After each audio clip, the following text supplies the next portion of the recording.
is to offer you, Big Sky, an open invitation to connect, collaborate, and create. Tonight's content will be outlined in an alternate format intended to be more conversational and accessible for those who are either new to Big Sky or someone wanting to wade into public engagement. Imagine yourself in a living room. This is Big Sky's living room. It's a safe place. Many of you will also be joining the Joint County Commission meeting tomorrow at 9 a.m. at the Wilson. So our objective here is to have you out of your seat by 8 p.m. Did everyone hear that? We're going to have you out of your seat by 8 p.m. Moving through the content fairly quickly, we will be guiding a discussion and conversation here on the stage. Big Sky is at a pivotal intersection in our young community's evolution. We've experienced 176% growth within the boundaries of BizRad. That growth and post-pandemic impacts have taken a toll on our core infrastructure and services. Cost of living has skyrocketed, causing livability in Big Sky to be out of reach for many. At times, the weight, complexity, and financial burden may seem hopeless. This spring, BizRad unveiled a roadmap to navigate the rough road ahead. The roadmap outlines a path forward to improve core infrastructure, fund those improvements, and support voter representation. Many issues are long-standing and complicated, but the talented folks in this room, and that means all of you out there, are going to help be a part of the solution. Learn more tomorrow at the commission meeting as we discuss the roadmap and outline the capital needs for Big Sky. Last but not least, I want to thank you, the participants, who helped make Big Sky better together. I want to thank Jenny Musket and Liz McFadden, the Party Planning Committee for Community Week. And I want to say thank you to our moderators. With that, I'd like to turn the mic over to the talented John Zirkle and Tally Lancey, who will be moderating a conversation this evening. Let's get the show on the road. Thank you, Danny. Welcome to the Warren Miller Performing Arts Center. I'm John Zirkle, the director here, and I'm joined with my friend Tally. We're going to be up here tonight. Let's tell them about what the evening looks like. So Danny said we're going to be out of here by 8 o'clock, and a big thanks to Tammy because she's our timekeeper. So this is the way tonight's event is going to look. We have 5 separate panels, and on each panel we have 3 different leaders from the community. Sometimes it's going to be obvious why these 3 are up there. Other times you might be thinking, that's an interesting combination. Why do we have these 3 up here together? And the point of that is really to say we are a small community and we all work together and we end up in rooms with people who feel so far from us work-wise, but then geographically we're like, we got to solve these things together. So our goal is to hear from each organization individually, and then to engage each group in some small conversation here to tackle some big questions, and then we're going to open up to the audience, to you all, to ask questions to further those conversations. The rules are, we get 10 minutes for talking, each individual gets 3 minutes. It's going to go by fast. Then we have 15 minutes of conversation. It's going to be some questions asked by Tally and myself, and then some questions asked by you. Tally, where do we go from there? Thank you for asking, John. We're going to cover the content of the slides. What are the slides going to say? So the slides, we asked each member, we wanted to ask 3 basic questions for framing tonight. And those questions were, where are we at right now? The second question was, where are we going? And the third question is, how are we going to get there? So we're going to get a lot of information from each panelist. Let's talk about the questions real quick. Let's come up with some community agreements really quick about the community of this room. So Tally, we have this amazing opportunity to have 3 experts up on the room. What type of question are we looking for from the audience? We're looking for questions from the audience, and we really want to hear from you. So while they're talking, be thinking of how to engage with them. This is your opportunity to hear from leaders who represent each of these 5 topics. I just totally lost my train of thought, so we're going with it, right? We want to hear from you broad questions from the experts. Questions we might not entertain in public for the sake of everyone's time would be a question like, One I heard earlier today, will we build a gondola from town center to the mountain? That would be a question we'll table later for someone specific, but isn't really geared towards this specific conversation. So we want to put questions like right here, and then we think about how the panelists might tackle that together, like a community would, right? Something that's not an individual responsibility, but something that we have to solve together. So that's the challenge to everyone tonight. And with that, let's move right into our first panel. What do you say? Okay, so first up is recreation and conservation. I'm going to say bye to my friend Tally here, and then she's going to be back in exactly 25 minutes or less. Thank you, Tammy. And let's bring up our first group. So recreation conservation, we have Lizzie Payton with the Sustainability Network Organization. We have Kristen Gardner with the Gallatin River Task Force. And we have Ashley Wilson with the Big Sky Community Organization. Let's give them a round of applause. Welcome them. Let's check those microphones to make sure that everybody's good. So hi, Lizzie. Hi, John. We're so glad you're here tonight. Hi, Ashley. Hi, John. Great, the mic sounds good. And hi, Kristen. Uh-oh, we're going to flip that on there. I know, see, this is why we do this. Hello, John. Oh, perfect. I'm so glad we got it. And hi to everybody on YouTube for watching. Thanks for joining us. So I'm going to hand the clicker off to Kristen. Kristen, you've got 3 minutes on the clock to go through your slides here. And then afterwards, we're going to move on to the next one. All right. Awesome. Thank you, John. I work for the Gallatin River Task Force, so I want to make it clear that I'm representing the whole conservation sector. So I'll be talking about conservation amongst 13 entities that I've been in communication over the past week. I would say, in general, where we are now, conservation has not kept up to this 176% growth that Danny mentioned. So I think there's concern across the entities that are working on conservation that we're not keeping up to the pace of development and growth. I'll give a bit of a few updates from all the different entities. The fish populations generally are looking good. We've seen from the data from Fish, Wildlife, and Parks. Recently, the Center for Large Landscape Conservation has done a study on wildlife crossing, and so we're really excited about that, to move that forward. To date, there's been over 30,000 acres of land conserved in Big Sky from Montana Land Reliance and Gallatin Valley Land Trust. I was not able to speak to the Nature Conservancy, who also has conserved land in the community. There's been some large forest health project work being pushed forward with Lowmat Land Company as well as the Jack Creek Preserve Foundation. In the water world, one of the biggest updates is that 39 miles of the Gallatin has been designated as impaired for nuisance algae growth. And that joins 3 tributaries in the West Fork drainage that are also impaired for different types of pollution. This was a great year for water. We are definitely above average stream flows and precipitation, which is great. That being said, the trend in the future is we'll likely see more times of drought, so we need to make sure that we're preparing for that. Where am I at as time? Are you giving me minutes to okay. Okay. I just want to make sure I get on to the other slides and don't take it all up on where we're at now.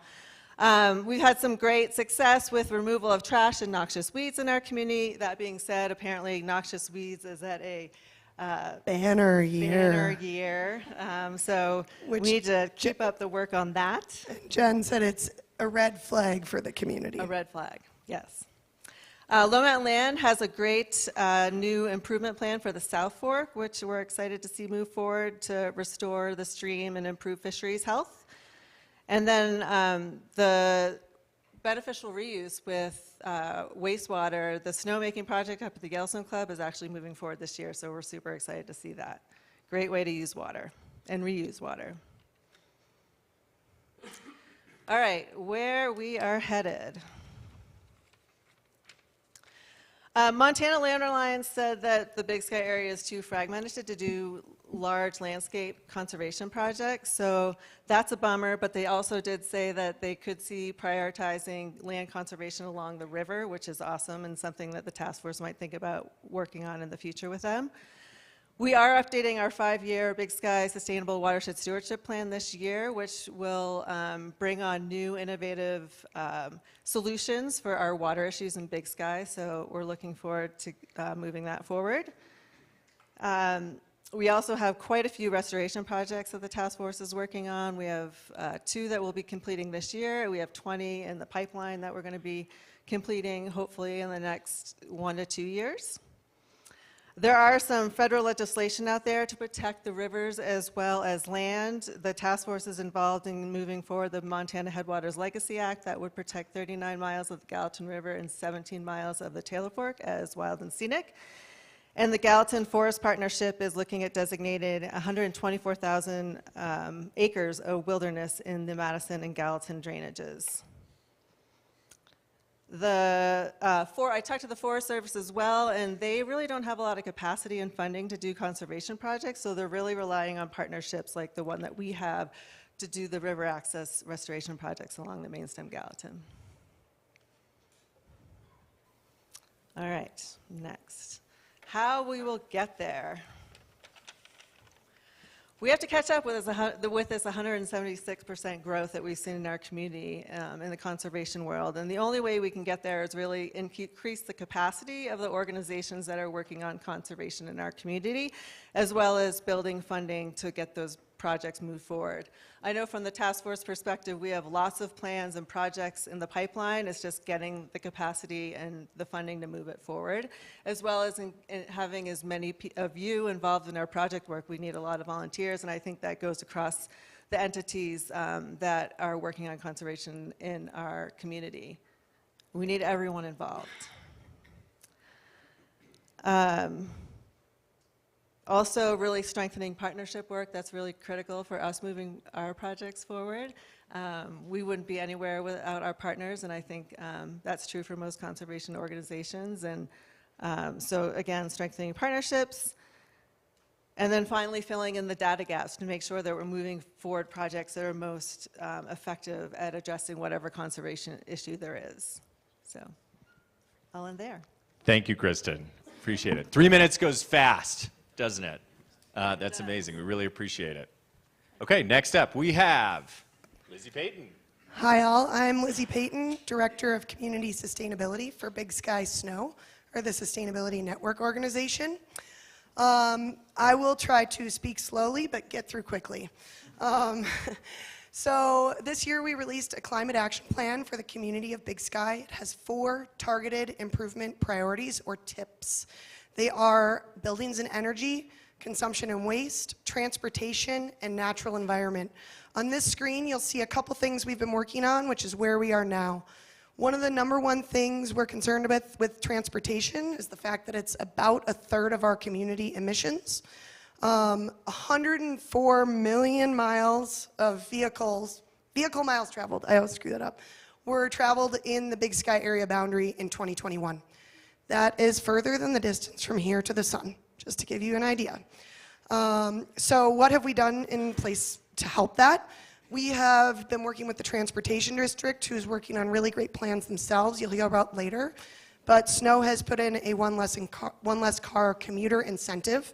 In the last year, we have over 175,000 miles traveled on 4,700 sustainable trips. So that's carpooling or taking the bus. That also equates to about $63,000 saved in the pockets of our commuters, which is a huge number. And if we get more and more people to participate in this, those metrics will just go higher.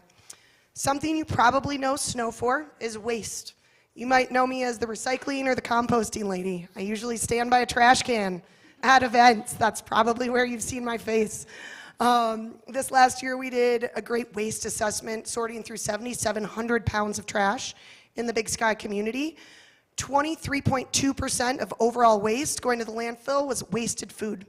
Wasted food means that at some point it was edible. There was another 13% that was food scraps, which could be composted. Massive opportunity there for everybody to get involved in composting and really having a solution if we all participate together. And then we also have over 50,000 event goers interacted with this summer in events and triple bins. Where are we going? lots of big plans. As I mentioned, we are kind of known as the waste folks at this juncture. Almost 2/3 of our emissions, you guys, let this sink in, come from buildings and energy. So 3.4% of our emissions are coming from waste. So yes, it's a way you can get involved, but where you can see us going in the future is a lot more heavily leaning in to that buildings and energy targeted improvement priority. We're working on a really awesome food recovery partnership with the food bank. I'm super stoked about it. I used to be a chef, so I love getting rid of food waste. It's a work hazard. We're also working on a green build toolkit, which I think will be a really rad opportunity for architects, contractors, developers, and building owners, property owners, whether you're a single family homeowner or you own a condo complex, to get involved and have resources to do better. What does that actually look like? It's showing you rebates, it's showing you ideas of how you can utilize those rebates and really increase your energy efficiency and create an opportunity to both do better for the environment, but also buy your pocketbook. And the last thing is that we're involved in with the, thank you, Tammy, Fire Department, the Gallatin River Task Force, and the Grow Wild, is that we're doing a Big Sky Landscape partnership. This is also going to be a really great resource for any property owners to understand how to landscape for our environment. I think I'm not remiss in saying that I can say the name of it because we just figured it out. We're going to be Alpenscapes, and I think it's going to be pretty fun. How are we going to get there? Community-wide sustainable actions. This is something that is the most important. Collective action is the only way we get there. SNOW is a singular, small organization. We'd like to stay nimble, but we'd like to get every single one of you involved in a manner that is consistent and sustainable. Our concept is sustainability. So if you take an action, the idea is that you continue with that action as much as you can. We're going to work on finding really great carbon sequestration options, increasing on-site renewable energy resources. All of this falls under our climate action plan, which is like 90-something pages, so I don't expect you to read the whole thing, but it does have a really good trail map of how we get to net zero emissions by 2050. Congratulations, that was beautiful. Thank you so much. That was awesome, Lizzie. All right, from BSCO, let's hear from Ashley Wilson. Thank you. All right, here we go. My name is Ashley Wilson. I'm the Director of Finance and Administration for BSCO. I am here filling in for Whitney Montgomery, our CEO, who was unfortunately not able to be here tonight. So I am not a public speaker. Give me some grace. I'm going to stumble over some words. It's doing amazing. Yeah, it's great. You told me I wouldn't be able to see people up here with the lights, but here we are. I can see everybody. Jared, bring down the house lights here. Okay. Perfect. All right. Thank you so much. We just want everyone to be comfortable up here. Great. Tammy, I'm going to get you back on track because I'm a fast talker. Where are we now? BSCO, we've been doing some stuff if you guys haven't been out and about. We have 32 miles of accessible mixed-use trails throughout the Big Sky network. We've worked really hard to maintain those trails. We wouldn't be able to do it without our maintenance staff that constantly keeps the trails in safe and usable conditions for all of the community to use. We also groom cross-country trails in the winter to help just aid in that recreational piece. We offer free recreational programs to the community, so things like Hike Big Sky, Bikes Big Sky, Glide Big Sky throughout the different seasonality that we have here in the community. We have a skate park and a pump track down at the community park. We do a lot of stuff. You know, we have a couple of different community partnerships that we have been working really well with. You know, having the base building has aided our ability to expand our partnerships. You know, we just partnered with the Big Sky Library to do the very first, you know, base book club. And we have people ranging from 20 to 80 years old as a part of that book club. And it has been such a fun thing to watch develop. It really is bringing the community together in a way that isn't recreation focused per se, but community building focused, which is also a big part of who we are. Where we're going. we're doing a lot of stuff. If you guys haven't if you guys haven't noticed, if you haven't been down to the community park lately, I would highly suggest a trip down there. So we are building a maintenance building in the community park. We are in the middle of expanding the skate park and the pump track. We are going to be renovating the community park to provide more access and more amenities for the greater community. We're going to switch our base scheduling up to help really be there for the people who work the service industry jobs that we have had survey responses of later hours. So beginning December 1st, we're going to expand base hours to really help accommodate and be there for the people in the community that want to use our facility. And then finally, we're building a new park, if you guys haven't heard. In the South Fork area, we're going to be building a new community park that will consist of, oh crap, Tammy, I didn't get you back on schedule. We're building a new park in the South Fork area. How are we going to get there? So our main focus is really just providing access in the community for the community. And that's everything from building more ADA accessible trails. Our new playground that we're going to be building in the community park is going to be ADA accessible. We've started an all-out campaign to help pay for some of these renovations.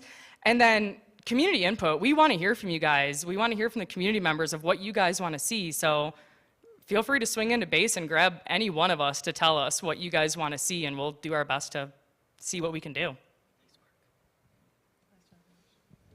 Yeah. Yeah. I thought Ashley was a great public speaker. Public speaking is scary, and you did an amazing job. Okay, that was a lot. Thank you all so much for everything that you just laid out there. I love that we're starting with recreation and conservation, because even though it sometimes feels slightly abstract, it's hard to quantify sometimes. We try it in metric flow, and also like how many, I've never seen that metric of like of miles traveled in a car. I don't even know how to conceptualize You just say that. VMT and everybody will believe it. VMT, that's beautiful. Okay, so I'm going to keep track of Tammy at the 5-minute mark. We're going to make sure we're going to open up for questions from the audience. I want to start with a little bit of philosophy, and I think where we're struggling and where we're trying to figure out how this community moves forward is this concept of interdependency. So when I think about recreation and conservation, I see two things that are sometimes living apart, right? I go on a beautiful hike with my friends down to Nice Creek, but then I'm also thinking about how I got there, what is the impact that's going to be on that trail. How do we balance recreation and conservation in a virtuous way?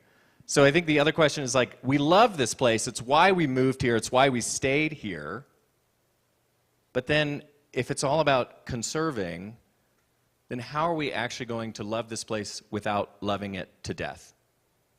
That's my first wondering.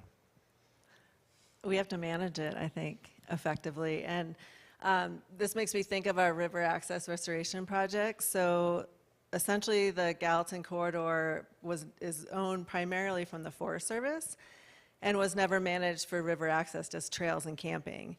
And we were approached by a few recreationalists who actually end up being like our most engaged stakeholders because they're passionate about the resource, that they were really concerned about what was going on at along the river, and they were seeing degradation and whatnot. And so it ended up creating a partnership with the Gallatin National Forest, and now are really prioritizing managing the corridor for recreation. That being said, like I said earlier, they don't have funding or capacity, so it's really coming on us to move these projects forward. We just created a strategy with the Forest Service that has over 90 projects that we want to do with them along the forest corridor to improve or reduce erosion essentially, and manage access to certain points of the river and then conserve the rest. So like trying to concentrate use and then conserve the rest of the stream banks and riparian areas that are really important to ecological health. I was going to just say, stay on the trail. Yeah. It's a great That's point. essentially. Did anyone see that awesome BSCO Instagram post the other day about people cutting corners on the Don't trail? come Stop with cutting facts. corners, everybody. Yeah. This is like stay on the trail. I think that's really like the infrastructure is being built by these organizations. If you respect that infrastructure and utilize it wisely, there is a beautiful intersection between conservation and recreation as opposed to them being oil and water. So. I think that's great. And one thing that my main thing is education. So I don't know how many of you guys walk Uso Falls Trail. I'm guessing every single person in this room. And have you guys noticed the signs that are on that trail? We have, in partnership with Gallatin River Task Force, educating on conservation and water health. So I think educating the community on really like what the different organizations are doing and how they can be a part of it while also being able to go out and recreate responsibly. Yeah, to piggyback off that, like giving people the opportunity to be part of the solution and not just chastising the fact that we have more and more people here, helping create a way where people can come enjoy this and love this place, but not love it to death. Right. I'm hearing concentrated use out of that one. That's really interesting. Thank you. Okay. Oh my gosh, thank you. That's awesome how fast that goes. Okay, so notice panelists, we're going to want to move through those first 3 minutes. It moves fast. Okay, so did anyone see the capital improvement plan that came out that was at the Resort Tax meeting? I think it went into Explore Big Sky. That was a big plan, right?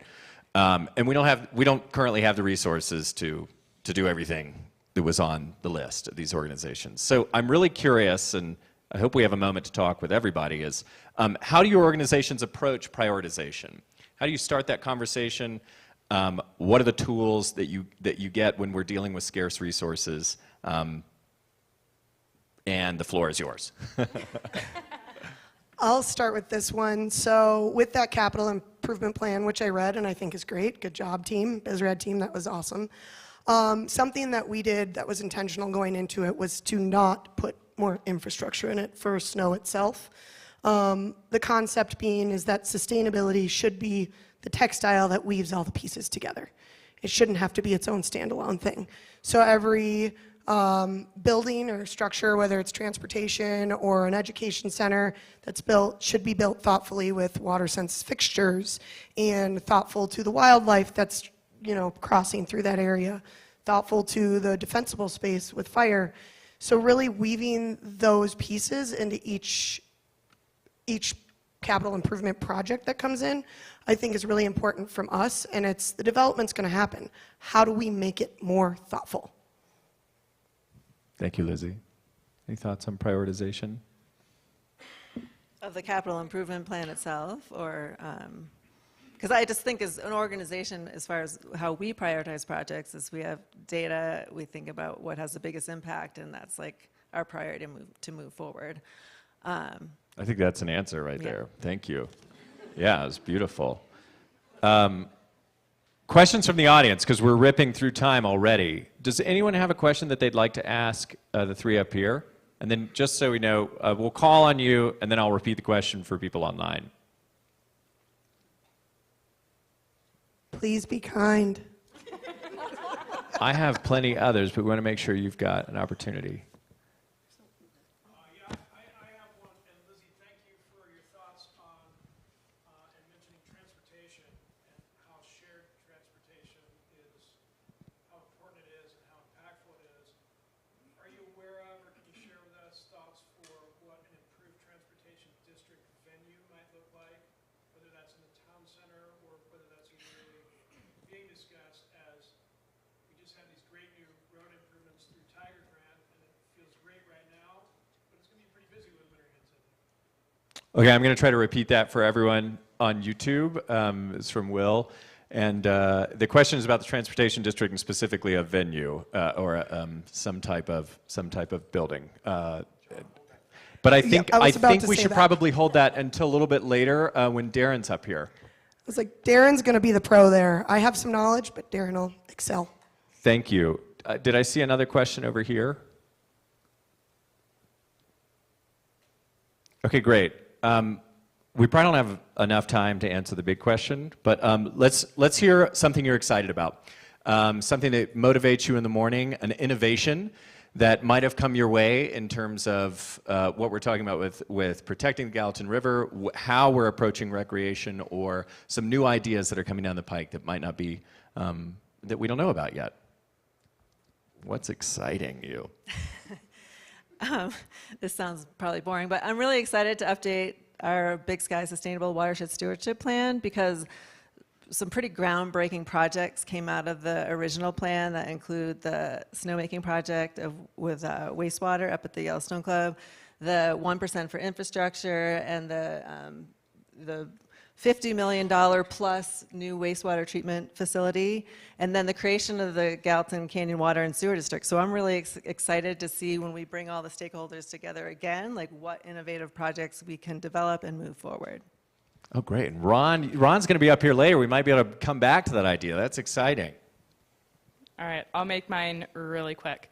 Part of our new 3-year strategic plan is to add 20 miles of trails within the Big Sky community. So that's personally what I'm most excited about. Innovation-wise, I'm really excited that we're going to have an ADA accessible playground in the community park. That is huge, and I think it'll greatly benefit the Big Sky community. And I'll also keep mine short. I'm really stoked about our rooftop solar installation that we're working on with the Big Sky Housing Trust for the Riverview apartments that are coming next year. That's bringing a really cool renewable energy resource on site, available in an equitable way to the workforce. So I think it's pretty rad. Lizzie, Ashley, Kristen, thank you so much for being up here. Let's give them a round of applause, and we're going to move on to our next panel. And I'm going to trade places with Tally Lancy. And we're moving into health and safety. Great job.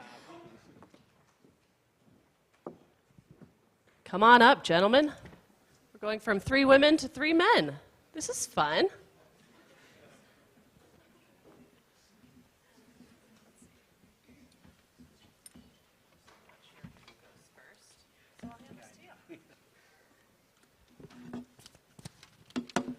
Well, welcome to the stage, Dan Springer, Chief Meagard, and Chris Darnell. I'm not as entertaining as John. But I'll do the best I can, and Tammy, I can see you clearly. Okie dokie. Let's get started with whoever is up next. That would be Chris. Go ahead, Chris. Thank you, Tally. Hi, everyone. Hi, everyone. Can you hear me? All right. I'm Chris Darnell, the administrator for Bozeman Health Big Sky Medical Center. Glad to be here. So let's dive right in. For those that aren't familiar with the health and healthcare industry, I'll give you the quick summary of where we are. So these are interesting times. As you all know, we made our way through COVID, only to endure last year. And for those who aren't familiar with the industry, last year, 2022, was what many people would consider the worst year for healthcare financials ever in the history of time. And now things seem to be normalizing, although we are day to day seeing an increase in COVID cases. And so closer to home, Bozeman Health, we have a lot going on, and I'm going to call out a couple of highlights. We did recently name Dr. Catherine Burtney as our permanent CEO. She is the first female CEO at Bozeman Health and the first physician CEO at Bozeman Health. And we are very excited about her permanent position and look very much forward to the future. Even closer to home at Big Sky Medical Center, we have a lot going on as well. In the last year, we've added physical therapy and rehab services, both for outpatient and inpatient care. We have launched a swing bed program. And for those who aren't familiar with a swing bed program, we have patients who are able to leave the hospital, but they're not quite ready to go home. They need some additional skilled services. And so we are able to keep those individuals in the hospital for an extended period of time. And so this enables patients to not have to leave the community and enables them to stay closer to home with friends and family. And so we're really excited about that program. And then we've also we are expanding our nurse navigator and or care coordination services. And so we have individuals at the hospital who help people navigate the healthcare system, and it allows us to deal with some of the non-clinical social determinants of health. And so we're also very excited about the expansion of that program. We have so much going on, and recently we've had a couple of recognitions that I want to call out. The state of Montana recognized Big Sky Medical Center as a trauma receiving facility, also known as a level 5 facility, and it really acknowledges the commitment to continuous improvement, and it also acknowledges the hard work that our team commits to every day. And then just a couple of weeks ago, we were recognized by the Montana Hospital Association for some continuous improvement work that we've been doing. And so we have a lot going on.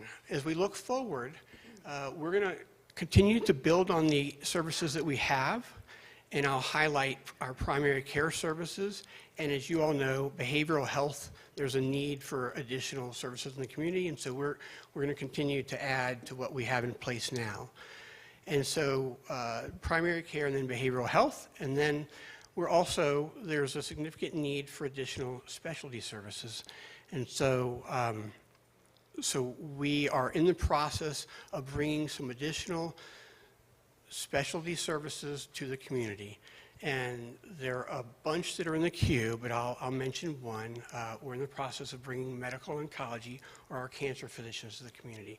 It would likely be a day a week, but that Good news. Yeah. Bring that mic closer so you can spread that good news. Yeah, so that's just one service. We have a whole host of additional ones that are in the queue, and we're very excited. As we look forward, we've got to work. We're going to continue to grow our primary and our specialty care services. We have to work with the community to understand what your needs are, what we need to do to fulfill those needs.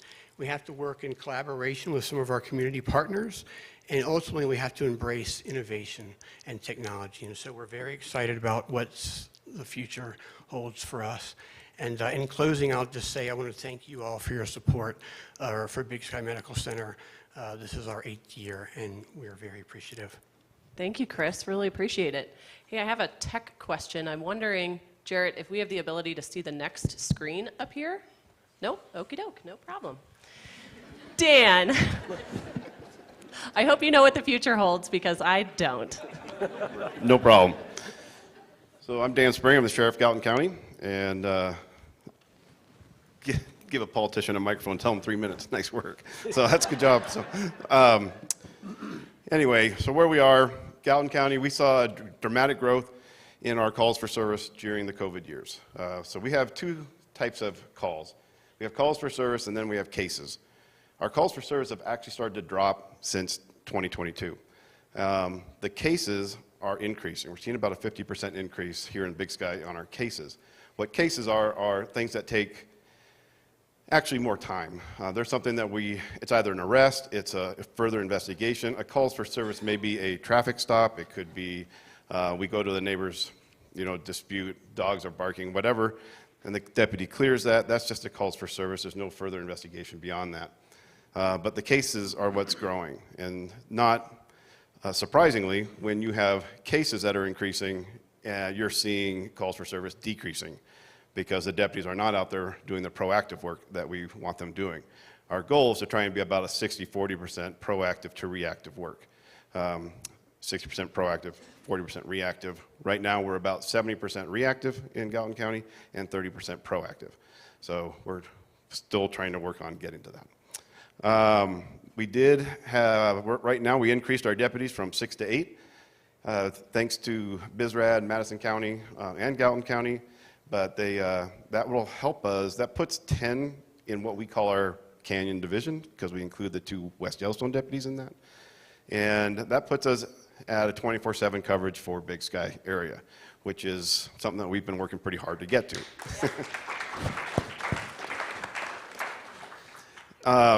When I started with the sheriff's office, I think we had 2 resident deputies here. That included nothing in West Yellowstone. Well, I think there was no one down there. So we're growing, but we're 24/7 coverage is difficult because, like right now, I think we have 2 deputies from Big Sky on light duty. Oddly enough, when you hire young, active people, they do knees and ankles and wrists and whatnot. And I think I've got in the sheriff's office 7 on light duty right now. So it's the good and bad of it all. Where we are headed, we need to, one of our concerns that we're working on is is housing. I mean, that is where we're headed, is trying to figure out what are we going to do with the law enforcement in this community. The chief and I have talked a little bit about it, and it's hard because we want our deputies living in this community. It helps with having families and kids going to school, and they understand what it is you're looking for. They have more buy-in. We do that in the valley as well. We want the deputies living in Gallatin County. What you see across the country is when police officers live in a city and then they work in a city but live outside that city, there's just no connection to that community. So our goal is to try and keep them in the community they work. So that is something that we've been working on. These are a lot of slides. I got 30 seconds, so we'll go back. But one of the things to talk about behavioral health, that is something that is being improved upon down in the valley, definitely. The hospital has committed to building a behavioral health unit, and they are adding beds. I think we're going to have 12 beds in the valley. I can't tell you how exciting that is for law enforcement. That'll make, we take, probably every 2 to 3 days we're driving to Warm Springs. So having a behavioral health unit in the valley will make a big difference, even for the Big Sky area, because we can bring them down from here too. So I will stop there, and we'll get into questions at some point. For those of us lucky enough not to know what Warm Springs is, could you just tell us what that is? It's this lovely place west of here that they are the state hospital. They are an amazing group of people, but underfunded, undersized, lots of problems. But it's where we take anyone that is significantly in a mental health crisis.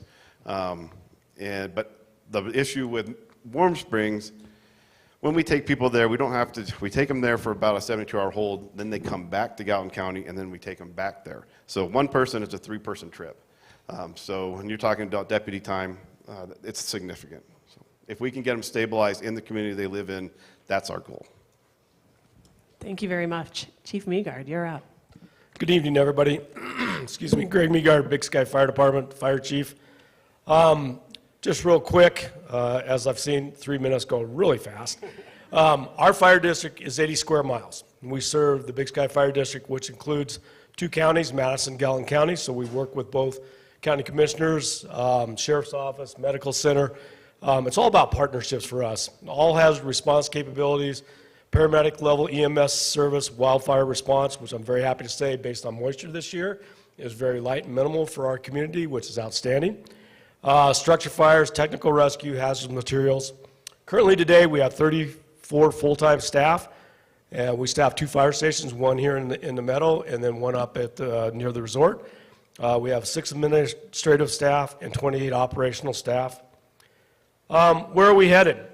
Really excited. Partnerships with BizRad. We're building a 3-story fire training facility down on our property, right across from Powder Light, just south of that. That gives us an opportunity to train on duty any day, every day in our community. We don't have to pay people overtime to come in, send them down to Bozeman or Belgrade. We can do that here in-house, and that is tremendous for our fire department. We're also partnering with Spanish Peaks and looking at designing the Station 3 up in the Spanish Peaks area. When you look at the development and growth and up there, everything that we do and we plan for is about response time. The sooner we can get there to mitigate the problem. And so we're really excited for this project coming up. We're just in the beginning stages of that with an architect. And then again, we're really excited about the growth of our community risk reduction program. How will we get there? Again, Big Sky Fire Station 3. That's a huge step when you look at when we respond from the meadow up into the Spanish Peaks area. Increased staffing, mitigation, fire crew. We are looking next spring to bring in our own fire crew that's going to go out to the community and mitigate fire hazards within subdivisions, other areas in our community. They'll be dedicated to do that here, and we're really excited about that program moving forward. So stay tuned. You'll hear a lot more about that in the coming months. Apparatus replacement. Again, it's about partnerships, BidRad. We've improved our wildland response capability by adding 2 Type 5 structure or wildland engines and a Type 3 structure engine that helps with our wildland response capabilities. And then we're really excited. We're just starting the stages of going through accreditation through the Center for Public Safety of Excellence. What that does, that takes every aspect of what we do, our policies, procedures, everything, how we respond, and try to improve that service of delivery. And so that's a 3-year process that we're going to be engaging in. When we improve our standards of coverage, everything, it's all about customer service. Everything we do every day for the sheriff's office, us, anybody, it's about proving the service we deliver to you. It's about the people that live and visit and recreate in Big Sky. What a terrific segue to my questions. Thank you for queuing that up just perfectly. Right on time. So we're talking about health and safety with the 3 of you, and I think it would be helpful for us to understand who is here in the audience tonight. Could I just see a raise of hands of people who are primary residents? Any secondary residents? Not a, oh, one, oh, okay, got it. No one. One. Got it. Thank you very much. Okay, welcome. Okay, this question is geared towards the people in the room and our friend, and the people online. From each of your perspectives, are we as local residents safe here? From the law enforcement perspective, yes. I mean, our crime rates are, when we look at violent crime rates, they're low, even for Gallatin County in this area. So yes, you're very safe. But we want to kind of continue to keep it that way. There are, the proactive piece is how we stay there, the visibility, seeing deputies out there on the street, seeing them driving around, that continues to keep the crime rates low. So are you safe? Absolutely. From the law enforcement side. And from the fire side, obviously the answer would be yes. We feel you're very safe here. That's why we live and work in this community. Everything, again, sort of redundant, but everything we do is about improving the service we deliver to everybody. I love seeing how many people local here tonight. That's fantastic. And everything we look at, everything we focus on, how we increase our service delivery, the types of services we do deliver to the community is all about improving that service to serve you. And I would echo that. When I look at the services provided by the 3 groups that are up here, the answer is absolutely. And we've got to continue to add and build on what we're doing. For the people online, and for us to be able to tell our friends, what about tourists? Are tourists who are coming here who might not be as familiar with the risks and the environment, are they safe? I would say yes. I think, again, can we do better? Absolutely. You know, we're looking at partnership with the chamber about how we get information out to people that come and visit and recreate in our community. If there is an event, where do they have to go and what do they need to do? Getting registered for notifications, getting stuff in VRBOs, housing, those types of things to say, hey, if there's an emergency, here's what you do. Here's where you might go or you may stay in place. There's so many things that we are looking to improve to communicate to the people that do visit and recreate here. It's just a work in progress. From the sheriff's side, it's no secret that the traffic and the driving in the canyon are one of the biggest concerns. We've all seen the wrecks, we've all seen the deaths, and so we know that is a dangerous road. And I don't know the solution to that, and I'm not sure anyone really has a great solution for the future of that. But I think the continuation of educating people on that highway, we see it all the time with the multiple people trying to pass someone and then you meet them at the stoplight, right? So trying to educate people that it's just not worth passing anybody is number one. I had something else I was going to talk about with that, but anyway, leave it at that for now. And I would say yes, for sure. I think, I know that the data can vary, but I've seen there's 3,500 permanent residents, maybe 6,000 people during the season, and can surge to peak season around 11,000. That challenges us for sure. In our visits, we have significant seasonality in what we do, but we stand ready to take care of both residents and visitors. and we'll continue to do so. And I think one other thing is, I think the demand for services are going to continue to increase. And that's what we've all speak to tonight, is what do we do to adapt to the demand for those services, whether it's staffing, apparatus, response times. Those are all addressing those concerns. We recently starting to just finish a radio project that's taken a number of years, only 27 I'm aware of, and multi-million-dollar project, but we now, by the end of this project, probably coming in this winter, we are going to have radio coverage at 35-mile-an-hour bridge and almost all the way through the canyon with little tiny holes. And that's going to make a big difference for the safety Radio, aspects. not cell. What's up? Radio, not cell. No, not cell. We don't want cell in the canyon. We want people focused on the road. But but as far as our radios, being able to get out and talk to our dispatchers, close roads when we need to, divert traffic if we have to. Right now, there's a lot of places where you just can't do that, even from our emergency radios. I read on Facebook all the time about how you're trying to remind us to do better. Don't forget to bring the proper clothing, and don't forget to bring things.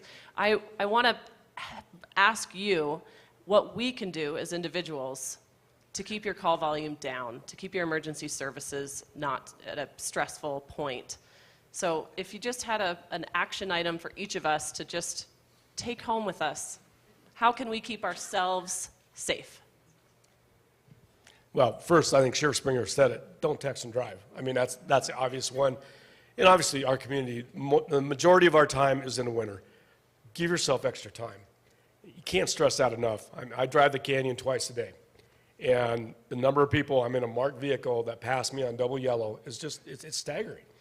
And because everybody's in a big hurry. And then when you get to 191 and Lone Mountain Trail, guess what? There are 3 cars ahead of you.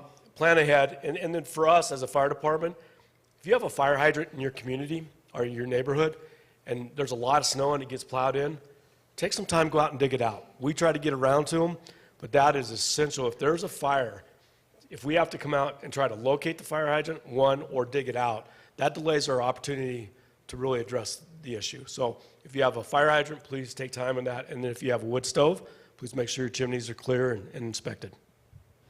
And I would say for us, we have a bunch of flu clinics coming up, so I would say get your flu shot. If you're inclined, think about a COVID shot, and then if you're out and about this winter, wear a helmet. Our search and rescue crew up here is awesome. The Valley, we have an amazing search and rescue volunteer groups, and both in the Valley here, Big Sky or West Yellowstone. One of the things I would talk about is call us earlier than you think. We get too many calls where people wait and they're really in trouble by the time they call us. And then it's dark, and now our response method is different when it's dark. So don't be afraid to call us. Don't be afraid to call for a deputy. I want you reaching out, calling us. We're not that busy. We need you calling us and asking us for your help. Don't wait until things are really bad. I think we can do all of that. Thank you very much. Okay, I think it's time to open it up for questions. Does anyone have any questions around health and safety? Mr. Van Horn, what have you got? My question is for Greg. Where's the funding going to come from for the 3rd fire station? And why doesn't Spanish Peaks have their own fire station, just like YC? Great question. Can you repeat it for the people online? How is the funding going to take place for Station 3 in Spanish Peaks, and why doesn't Spanish Peaks have their own fire station similar to the Yellowstone Club? To answer the last part of that, so Spanish Peaks is within our fire district, where the Yellowstone Club is their own district within themselves. I'm going to steal a little bit of Dustin's thunder for tomorrow morning at the Joint County Commission meeting, but we are looking at that possibility exactly with Spanish Peaks, creating an RID specifically for the development in Spanish Peaks to pay for that fire station. It will not increase the taxes for the community members living here because it's directly related to Spanish Peaks and our response times. So it's going to benefit them, it's going to benefit us, obviously, but the RID will create the funding to build the fire station. Okay, next question. Yes, go ahead. This is for our medical director, Bozeman Health.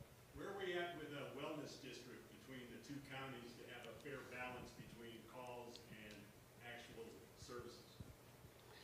So it's a great question. For those of you that aren't familiar, where are we with the wellness district? I think was a question. So for those that aren't, good questions. For those that aren't familiar with the wellness district, there is a group of stakeholders in the community who are moving forward with developing a wellness district, technically called a hospital district. And I'll say for the record that the hospital is neutral in this conversation for various reasons. And at the same time, I will say that the process is underway. There are two petitions outstanding. One is to de-annex from the existing district, and then there is one to, at the same time, or subsequently create a new district. And those petitions are available. They're on the, I believe it's on the WIA website, and that's about the detail that I know. I hope that answers your question. Okay, we have just about 1 minute left. Yes, go ahead. I'm excited to hear about the level 5 trauma. This is what the director asked people, but I'm Thank you. excited for the level 5 designation. Where is the closest level 1 designation? Where do we transfer to? Yeah, great question. So the trauma levels go from 5 to 1, 1 being the largest quaternary type system. Up until about a month ago, there wasn't a level 1. I think the closest was Denver, Salt Lake, and Seattle. As of recently, Billings Clinic has been designated as a level 1 trauma center. So in Billings. That and is Bozeman great news. Health, Bozeman Deaconess is a level 3, and then Big Sky Medical Center is level 5. One more. How many signatures do you need on those petitions, and where are we going to find those petitions? That's a great question that I don't have the answer to. But I bet the answer will be in Explore Big Sky soon. Yes. Right, Jack? Okay, great. We are out of time for this particular panel. Thank you, gentlemen.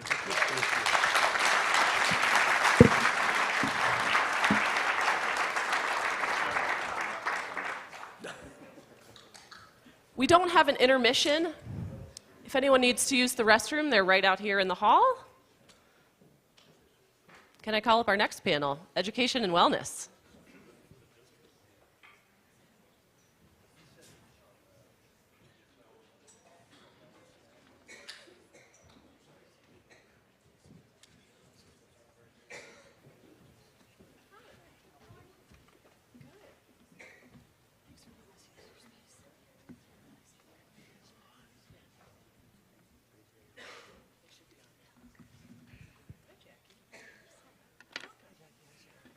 Are we ready? Feeling situated? Microphones are on. Okay, great. We'll move into health and safety. We have Sarah Gaither Bibbins. Does that happen to you all the time? We've got a Bibbins situation in Big Sky. I can go by either or both or neither. Okay, Whatever, it's fine. How about Sarah? Okay, and Jackie, welcome, and Dustin, hello. I'm not sure who's up first. Who has the clicker? Jackie has the clicker. Let's see, Dustin is up. Okay. Dustin Shipman, Superintendent of the Big Sky School District. Where we are now, so in the last 18 months, there's been a lot going on here at the school. We've brought on a 4K program, which is essentially our program for 3- and 4-year-olds here in the community. We've just completed phase 2 of a 3-phase master facility plan. You can see in the photos, the top section, you can see the newest facility kind of on the right, in addition to some infrastructure changes, some changes to the WAMPAC. So that's our STEAM facility, which is science, technology, engineering, art, and music. And then phase 1 was completed in 2020, and that was new outdoor athletic facilities. And then where we are now, our high school was just ranked #1 in the state of Montana for college readiness for our students. Thank you. And out of the class of 2023, which graduated in May, we had 95% post-secondary matriculation, and 8 of our students were awarded the full IB diploma, which is more than any other school and more than the other schools who offer that particular programming combined. Where we're headed, future facility and projected enrollment growth with 4K, you can see, so we brought the 4K programming in last year, which is fiscal year 23, and you can see we had kind of a rise in enrollment excluding 4K, 2020, 2021. We think we're going to be back now to about the 2.5 to 3.5% enrollment growth over the next 5 to 10 years that we had historically experienced. And it's really important for the trustees to always just kind of thank the community for their support and then just look forward to continued support as the school continues to grow and the community continues to grow, that we can continue, to be in the top 95% or the top, 2-3 high schools and grade schools in the state of Montana. That was quick. I was saving my time for people who might not stick within the 3 minutes. You owe me one. Thank you. Sarah Gaither Bivens here. I run the food bank in Big Sky, but today I am representing wellness, which feels like a very big job. So I would want to start by saying what I'm talking about when I'm talking about wellness in Big Sky would be these social determinants of health, mental and behavioral health, and a whole spectrum of services from prevention to treatment to acute care for mental and behavioral health crises. So that's the work that we're doing. The Behavioral Health Coalition here in Big Sky is consistent of Wellness in Action. We have a representative from the Big Sky Community Organization, Eileen Coyle. We've got Kelly from the Medical Center, HRDC, as well as the food bank, and Shannon Steele with YCCF, soon to be maybe a different emerging Be Well Big Sky initiative, and that's kind of our collective partners. So where we're at now. If you were to ask me last winter, I would say that we are in a severe crisis. Last winter almost broke us, it felt like. My services at the food bank were up 97% from the year before, which was up 60% from the year before that. I've been doing this for 10 years, and I had only ever seen a 10% increase, so it was very extreme. We have done this, the HRDC has done this needs assessment, which is on the next slide maybe. Nope, this slide. And the top needs for Big Sky include the housing, of course, childcare, we all know. Food and groceries was a new one on the list of needs. And of course, healthcare and mental health care were on the top of the list. Where we are going, we would like to see, of course, the Behavioral Health Coalition working with everybody in Big Sky, all of the nonprofits, and all of the employers, employee assistance programs, to increase wellness for the whole of the workforce. We know that when the workforce is healthy and happy, there are better business outcomes. So we would like to kind of increase the feedback loops between the Navigator Network. We have this Navigator Network in Big Sky, which consists of over 30 wellness navigators that are volunteers to be trained in things like suicide prevention and holistic emotional first aid. How we'll get there, we can increase the Behavioral Health Coalition and the Be Well Big Sky Big Sky, whatever it's going to become after it leaves YCCF. It's kind of in a visioning process right now. And then we have the Wellness District, which for those of you, the person who asked, Allison with Wellness in Action will have those petitions here at the lobby when we're done. So, is that my 30-second mark? I'm done. Okay. Thanks. Thank you, Sarah. All right. Hello? My name is Jackie Haynes. I'm the Executive Director of Northern Rocky Mountain Economic Development District. I'm here to talk about early childhood education. I am not an early childhood provider. We partnered with the Yellowstone Club Community Foundation, the Spanish Peaks Club Community Foundation, the Chamber of Commerce, and many other partners to complete a childcare industry study. And so I'm here to talk about that. In this study, we looked at publicly available data, and we also conducted a community-wide survey. We had 244 responses, and so this is some of the data that came out from that. 75% of Big Sky's population is working age. The average median age in Big Sky is 36. So it's a young community that is looking at family planning and thinking about families and raising families. Some staggering statistics that we found are 79% of two-parent families have both parents in the workforce. This is compared to Gallatin County is 65% and Madison County is 57%. 96% of women with children in Big Sky are working. They are in the labor force. This is compared to Gallatin County's 66% and Madison County's 51%. Our survey respondents reported that the average monthly cost for childcare in Big Sky is $1,700 a month. That is $20,796 annually, which clocks out to be 16.2% of median family income. The U.S. Department of Health and Human Services says that childcare is affordable when it's 7% of your monthly median income. 73% of survey respondents reported that their ability to work has been affected due to childcare. 25% of survey respondents reported that they are either pregnant or planning to be pregnant soon. And economic research shows that for every dollar that's invested in early childhood education, we receive up to a societal benefit of $16 return on that dollar invested. When you look at return on investment models in education, the highest amount of return on investment you get is when you're investing in early childhood, and it tails off as the worker ages. So you can find this study online. We just released it today. Let's see, I don't remember the link off the top of my head.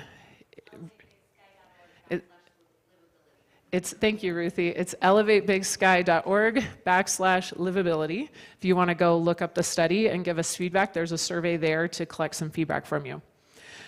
So we recently completed that today, actually, so hot off the presses. And then that's going to start to be incorporated in a larger task force that we have that's working across Gallatin County to develop a child care strategic plan for the county-wide. And then the Big Sky specific child care task force is still meeting. And how we'll get there. So we would love broad community support around childcare. It is an everyone issue. It affects the workforce drastically, and investment in early childhood education affects many different factors within your community. Connect with your state representatives too. The state legislation really matters, and if you participate with your state legislators, they hear your feedback, and your feedback really makes a difference. We are conducting a child care demand survey, and so if you are planning to have a family or you have children under 5, please fill out this survey. There's the QR code here, and then there's also that QR code for the industry report. I thought that made the slide. So, and then just continue to support Morningstar and the school as they work to fill their workforce positions. Workforce is another really important issue when it comes to childcare, providing childcare in the community. Wow. It was a lot in 3 minutes. That's a lot. I started to write down questions I wanted to ask, and I got a little overwhelmed. So I imagine that lots of us are eager to see your report. Thank you, Jackie. Speaking of data, I thought we would just dwell on some statistics to get us started in this conversation. What are some compelling or surprising statistics that you think would be important for the community of Big Sky to know?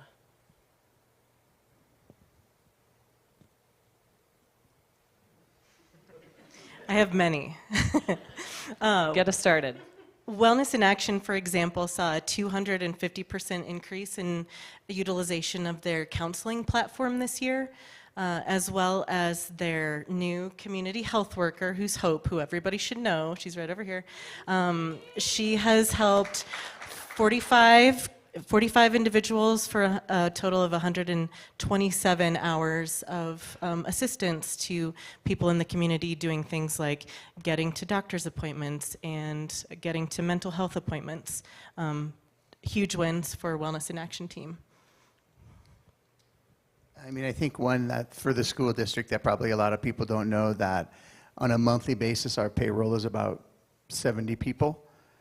So we have a full and part-time staff of about 70 people. That includes 39 certified faculty, certified Montana certified teachers, and then an additional 31 in support staff. And that equates to about $3 million a year in payroll. Wow, thank you. That's a lot to manage. Jackie, how about you? If you need good bedtime reading material that'll put you to sleep, the industry report has a ton of amazing data in it among the data that I just dumped on your head. So there's a lot of additional data in there, including community survey answers, which we built to span the range that addressing demand. So what do families want and need, and what do they think about when they're choosing childcare, to the supply side of how many slots are available, and location of slots and things like that. So we know that numbers only tell part of the story, and each of these numbers represent human beings. I'm hoping you can share a human story, respecting people's privacy, from each of your perspectives around education and wellness that might be interesting to us. Where to begin? I don't necessarily have a human story, but I do have more of a broad ecosystem information about the different laws that recently passed in our state legislature that might be interesting to you. So House Bill 187 designated home-based childcare as a residential property use. Historically, home-based childcare has been designated as a commercial use and prohibited by HOAs. And one of the most affordable ways to provide childcare is in-home childcare. And so the state legislature actually changed the classification of that, which is fantastic. So now home-based childcare can operate within an HOA. The HOA can still pass a covenant that prohibits home-based childcare, but now it is harder to do that because you need a quorum of your homeowners to vote that in and pass that expressly. So that was a really good thing that the state legislature introduced. The second thing they did was they passed House Bill 422, which revised child-teacher ratios. And so it actually increased the amount of children to teacher for 0 to 3, or 0 to 5, but 0 to 3 is the one that we're watching really specifically. Because managing a lot of infants by yourself is a challenging feat. And then House Bill 566 changed the licensing rules. So previously, if you were operating a child care facility with 3 or less children, you didn't need to be licensed, and now it's 6 or less children to be licensed. So the other thing to just watch out for is ARPA funds, which are the part of the COVID relief dollars. Those are going away this year, and those have been really crucial to supporting the business model that childcare providers offer. And so we're really facing a funding cliff with the loss of those dollars. So I would just say continue as a community to support your childcare providers. It's really, really, really important. Thank you very much. Sarah, do you have a human story? Yeah.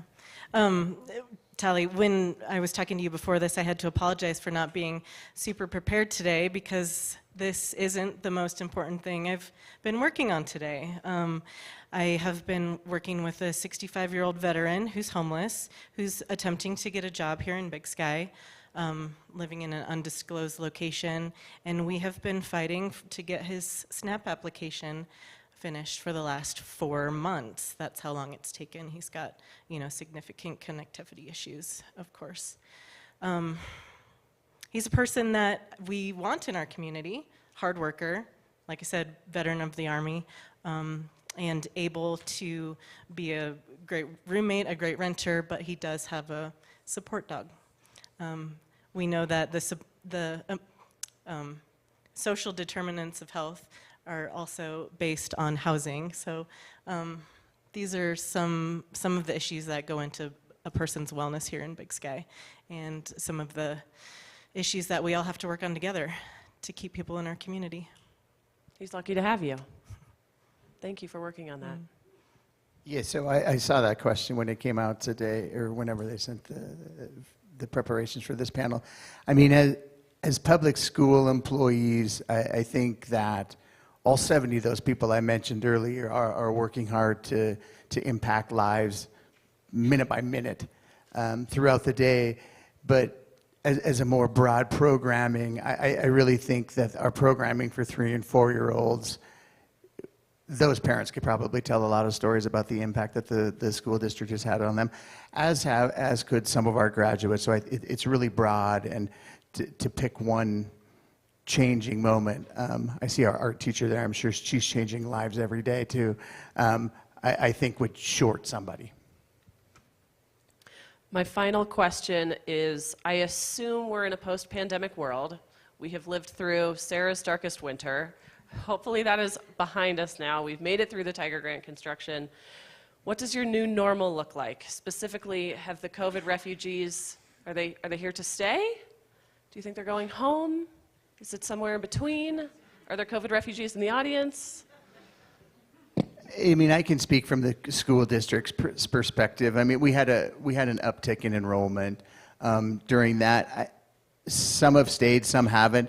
But it seems like, you know, as a percentage of those who have stayed and those who haven't, wasn't much different than just kind of the nomadic nature of people who moved to the community anyway.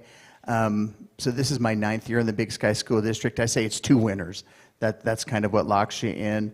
But I think we certainly noticed a decline, but we'll start to see that climb back up again to more normal growth rates.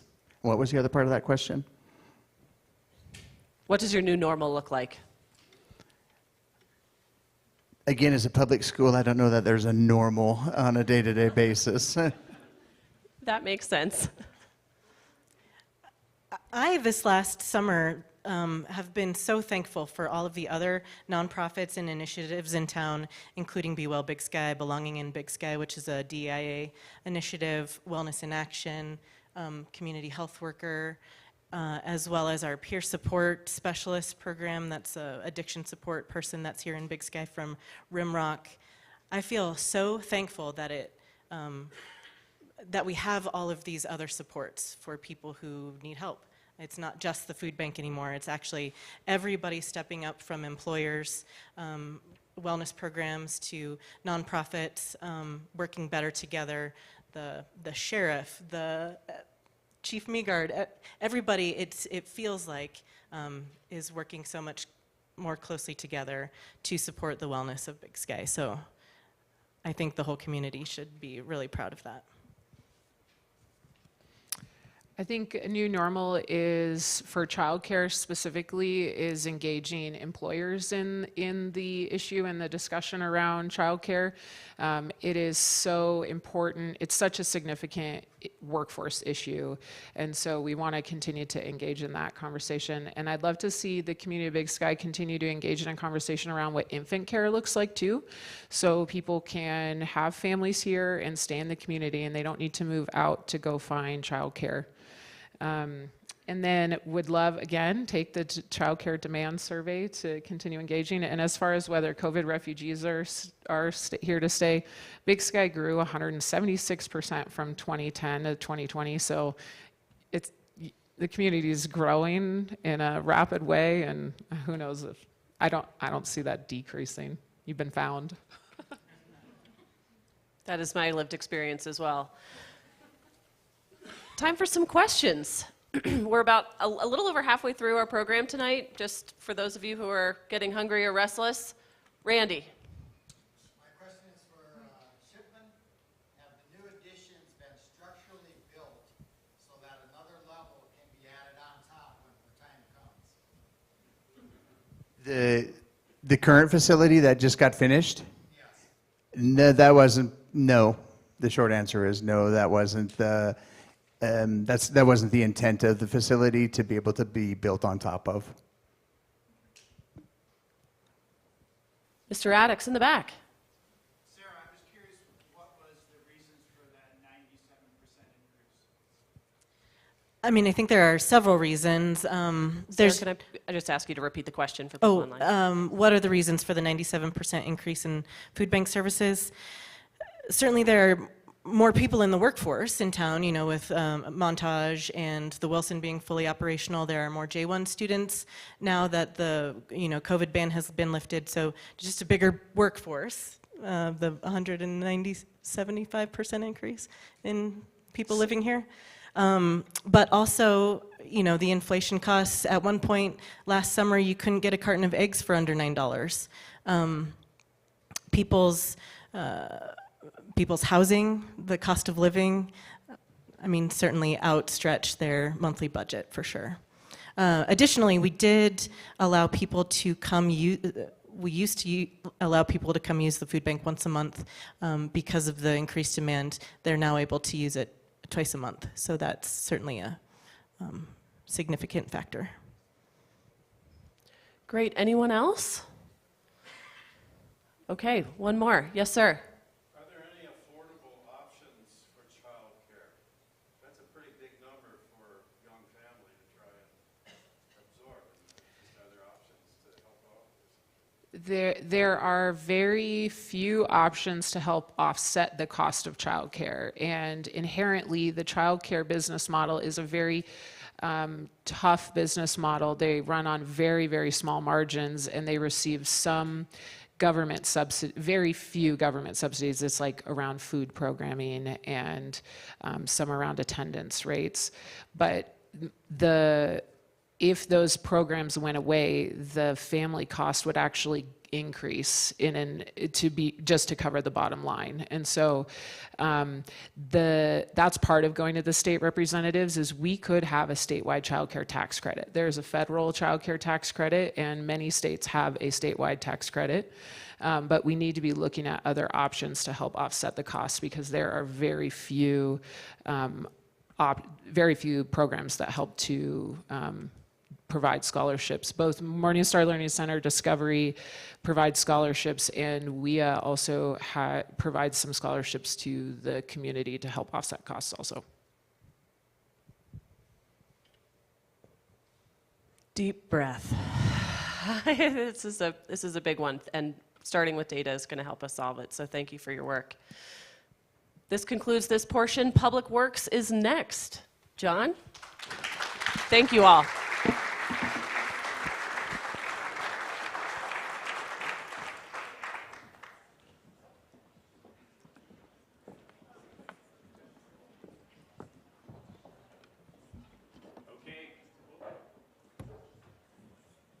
Thank you all so much. I love it. We're staying on time. If you need to make a stretch, go ahead and stand up. Give yourselves a little stretch there.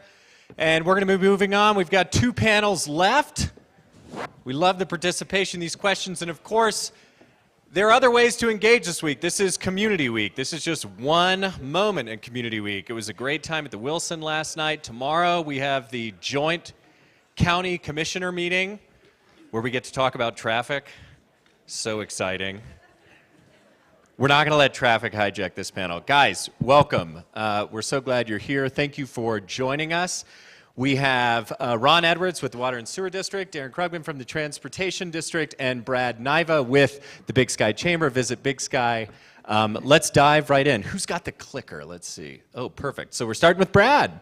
All right. Hi, I'm Brad Niva. I wear a lot of hats in town under the Chamber of Commerce and Visit Big Sky, so I joke that we go from potholes to politics to everything in between in the Chamber of Commerce for Big Sky. So I'm just sharing with one of the projects that we're working on. I like to make an analogy of what the Chamber of Commerce does. If everybody in your kitchen, you probably have that one drawer that's the catch-all. It's known as the junk drawer. Big Sky Chamber is very different than a lot of chambers around the country in that because we don't have a municipality, we don't have city government, the chamber for many years has had a role of the catch-all. We catch a little bit of everything. And so what is our lane? I've been in this role for 2.5 years, and I'm really trying to define our lane. But at the same time, this community has grown up a lot more throughout the process. So we have a very active BizRad team now, and we have all these other organizations serving our community, so the chamber can actually start kind of pulling back in our role. But this is one particular project that I just wanted to share, in that we have these beautiful signs that you guys have all seen and driven by 1,000 times, and these are known as wayfinding signs. Wayfinding is for directional signs of where to go and what to do. And when we look at what our visitor economy is, we are a visitor economy. We have a lot of tourists. On average, we have a little over 5,000 tourists in town per night over the course of a whole year. And so we need to find a better way to educate their visitors to make sure they make the right turn, they go to the right place. And we do that with visual things, but we also do that in regards to websites and visitor guides, things like that. So I wanted to just share this is our, we didn't have, hopefully we have the new signs up here. But anyways, we have outdated old signs, and we're in the process of building out new signs. You'll see all new signs replaced in April and May of this year with a new look and new direction. We will no longer be using mountain, meadow, and canyon in our signage. That means something to us, but to a visitor from Minneapolis, they have no clue what that means. So we're working on that. I wish we had the picture of the new signs. Okay, thank you. So we're improving all the signage. We've also really expanded this project. We don't live in a bubble just in the signage that we cover in the town, but we also partnered with Big Sky Resorts so that they have new signage as well. And then Town Center and Meadow Village will have new signage that will all be complementary, will be same color schemes, and so that when you are a visitor and you arrive in town, there is a sense of place that you are in Big Sky. And that is what a real town should look like in regards to that. So. And then, and then here's what the new signs look like. So we actually had 2 sign concepts, but we are really trying to be frugal with how we use our dollars. We had beautiful signs that were well over $25,000 a piece, but we decided to go with the $9,000 sign. And so we're using existing signage poles, but new facing and new directions and easy to see and reflective. Believe it or not, none of our signs are reflective and do not work at night. And then we're in the process of adding some lighted signs down on 191 as well. So that is where we're at. Thank you very much, Brad.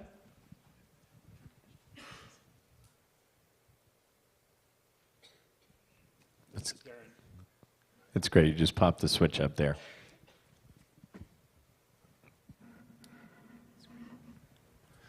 Always needs to be someone that doesn't know how to work the... You're doing great. Hello, everyone. Great to be here. Darren Brugman, the Executive Director for the Big Sky Transportation District. Where we are now, let's go there. I know I have 3 minutes here, so I've written things down, and I hope to read, otherwise I'll get diverted. And I hope to provide as much information that I hope you think is helpful, and finish up from there. Where we are now, we finished off fiscal year 2023 with nearing 250,000 rides. As you can see on the chart to the right of that, I've listed from 2014. You can see we've had, through the years, there's been a good increase, and then you can see where COVID hit, which affected everyone nationally in transit, and we've rebounded very quickly from that. So we've done that pretty much with 9 buses, and most recently our 3 microtransit, or the Connect vans, which I'll speak to more here in the future. We really do that on the local routes, which we define the local here in Big Sky, and then our regional routes, which is what we transport those from Bozeman up here to Big Sky. As I mentioned, I'm the first executive director for the transportation district. I was hired about a year ago, and that in itself is a big step for the district. And just this year, we have taken delivery of 7 new vehicles, which I'll speak to here in a second. I'm going to go to my 3rd slide first and kind of come back to that other slide. And the reason for that is it kind of helps explain how we'll get there. And really, a big focus of us is the adoption of our strategic plan. The past year, we've done a lot of work kind of under the scenes. You know, we have introduced new service, the microtransit, done some changes that you can see outside as you utilize our service. But for the most part, a lot of our work has been done undercover, if you will. And that is work on adopting a strategic plan. We engaged an outside consultant, Fair & Peers, a national known transit focus, especially in rural and resort communities. And we've been working with them quite extensively, we meaning the board and myself, on this plan. And getting into the plan here, again, I'll go back, some of this, I'll go back to the previous slide, our 5 I's. But when we do adopt this strategic plan, one of the areas is focus on employees. And what that means is not employees per se that are hired. This is what the focus of the transit system has been for years, is moving employees. Biggest portion moving employees from Bozeman up here to work here in Big Sky. So the big focus has been on employees. That will continue. We want to grow to better serve the local needs long term. We also want to look at building new facilities, and I'll get to that in a second on the other slide. Increasing partnerships with our private partners and also other public agencies, more specifically streamline the transit service in Bozeman. We want to focus on making Big Sky more sustainable, and we want to engage the public more extensively than we ever have in the past. So just quickly going back to the previous, the plan itself is in its final stages. The board will be reviewing it very soon and adopting it, but we also want you, the public, to see and voice that. You already have a large impact on the plan itself. We had surveys done, and we had the largest. Fair & Peers, our consultant, was very impressed with the amount of input we got. So we're very, very excited about that. And it led us to these 5 strategic visions. And the first is in investing. We want to build new transit facilities. We want to pursue our mill levy to significantly expand our funding. And of course, we want to continue to upgrade our fleet. The second is we want to focus on innovation. We want to transition to battery or other mobility powered vehicles or alternative fuels, if you will. We want to look at new and expanded microtransit zones or connect zones that complement our fixed route. And we want to have better rider information technology, meaning having the passengers having easier access to where buses are and how to utilize our system. We want to increase, as part of our strategic vision, we want to increase overall transit service levels, transit access and availability, and the resources to support high-quality transit.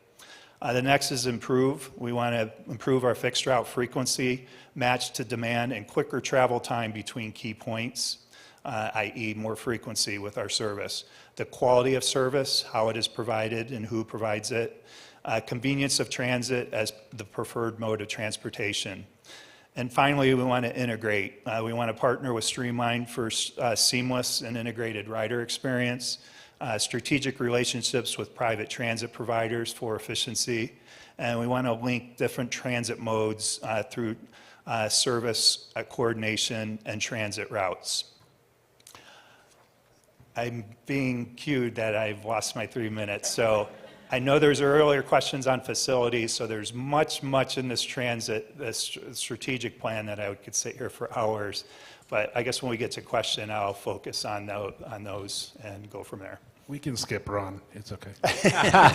No, I need a break. Thank you. Darren, we're really excited about this. Is this strategic plan, is this going to be shared with the public? Do we have a date or a time frame on that? Absolutely. As I mentioned, we're in the final stages. I just got initial draft review, so we're talking days and weeks here that the full board will get that and essentially adopt it. And it's important for me to note, this is just a plan too. there is much encapsulated in this plan. It doesn't mean everything that's laid out in there is we're going to just jump and do it. Each of those areas will also have a specific process for us, especially public engagement. So the public can voice their questions, concerns, good, bad, ugly, of what they think of what we are working on. And each of those areas will have to go through that process. This plan, though, is essentially my Bible to guide us forward. Thank you so much. All right, the man himself, Ron Edwards. Good evening. I'm Ron Edwards, the old general manager for the Water and Sewer District, and I want to take a second to introduce the new general manager, Johnny O'Connor. Hey, Johnny. Johnny's been here almost 2 months, and I told Jack with EBS he keeps showing up, so I think that's a good sign.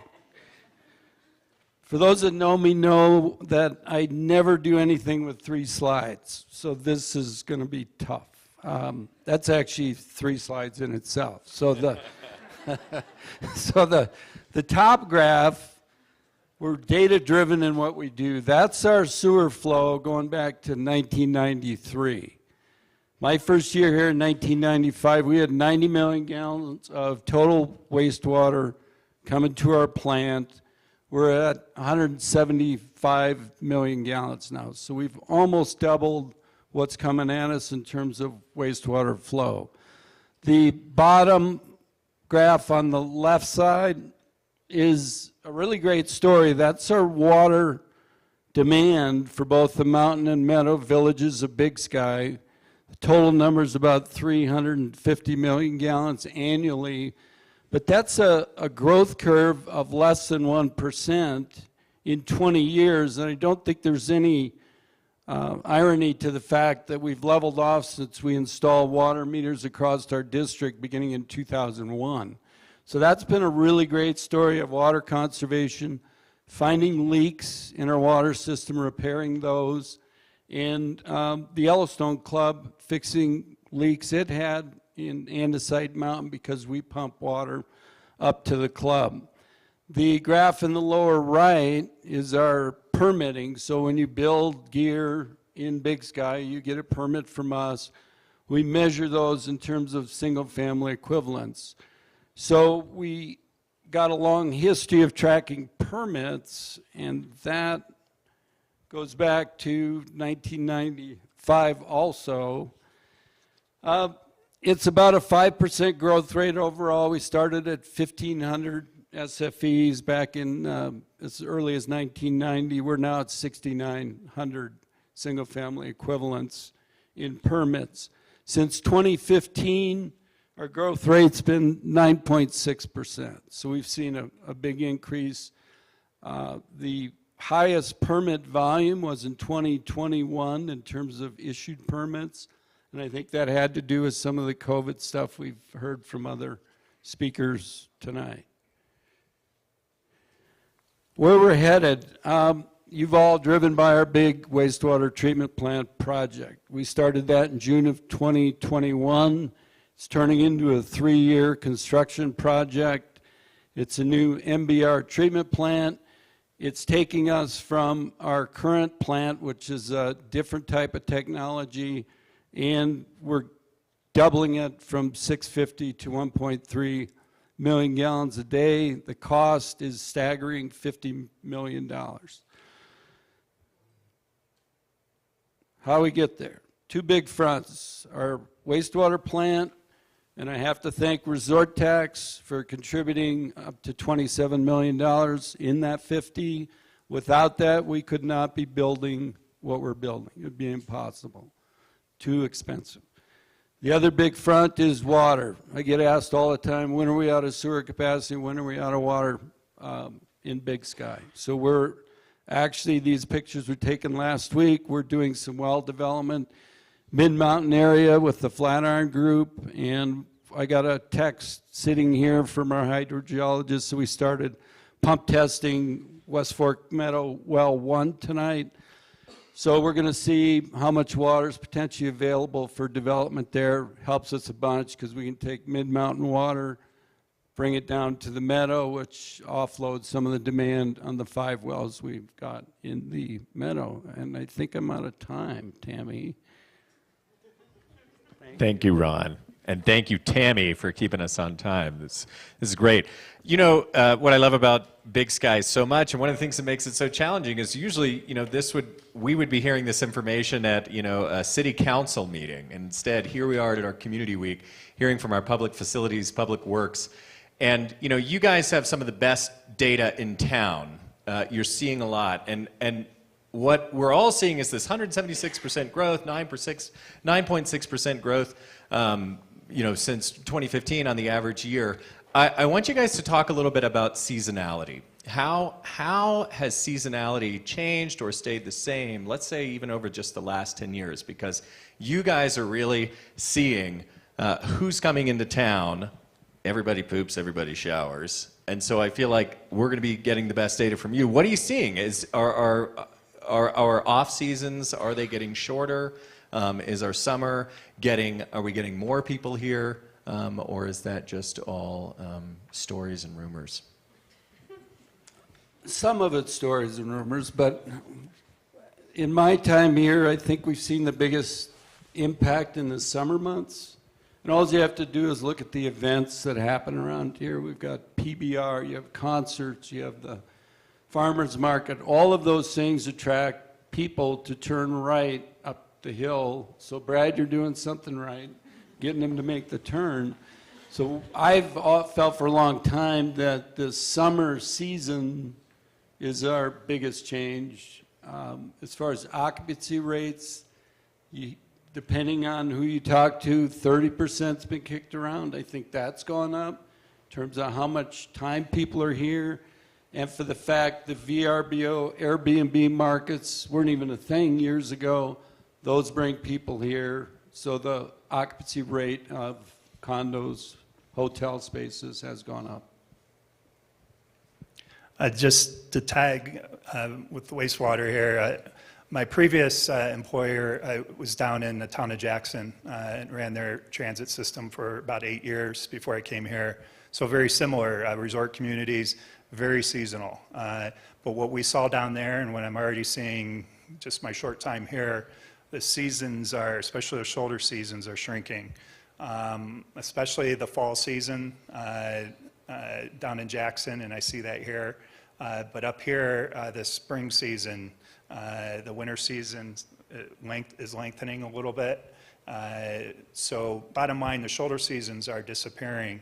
And the funny thing, I had the same question down in Jackson. We had this discussion, and we kind of follow what the volume was at the wastewater treatment to see on many things. When you see growth there, you follow them, and it's very interesting. For seasonality, I mean, we definitely track it. The Chamber of Commerce and Visit Big Sky, since I came 2.5 years ago, we have amazing data set now. We track 1,494 hotel rooms per night.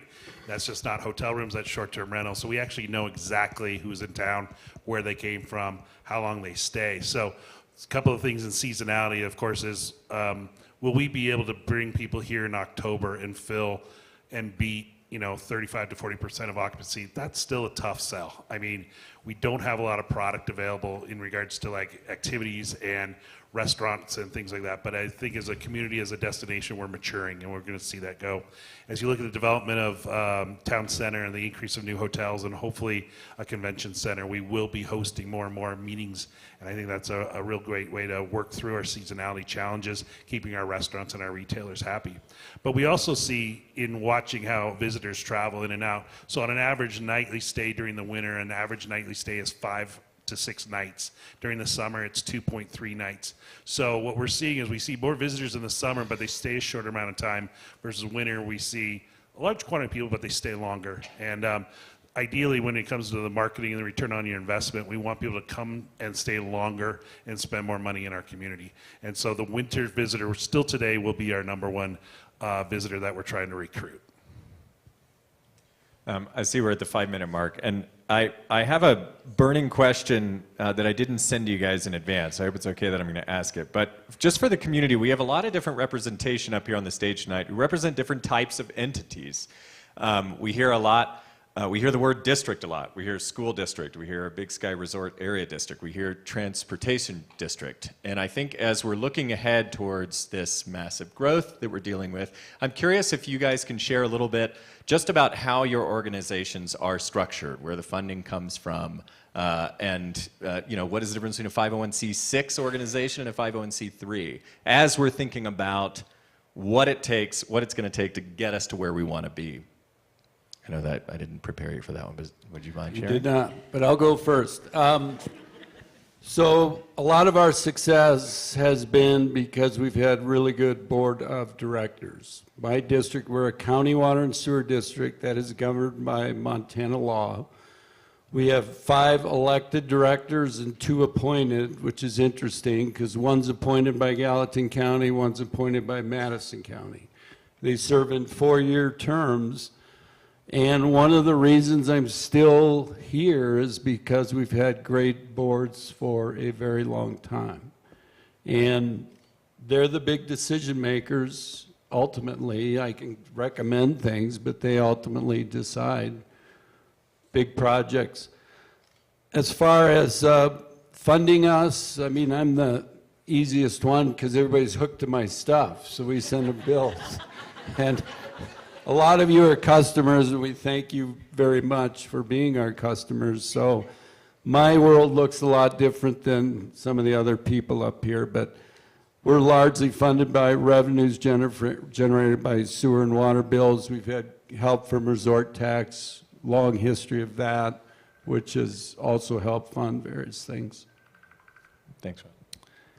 Our structure for the transportation district, we're established under a state statute that forms the transportation district. Our district essentially is set up and encompasses and follows the same district as the resort tax. Recently includes the representation on it is a 5-member board. It's a volunteer board. That's appointed by the commissioners from Gallatin County as well as Madison County. Madison has 2 seats and Gallatin has 3 seats. So that's the simple picture of how we're governed and operate. Funding-wise, let's just say I'll split it in operations and capital. On operations, the main that operates our system, right at half or a little over half of our funding comes from the federal government. That is dispersed through each of the states. We're a small rural system.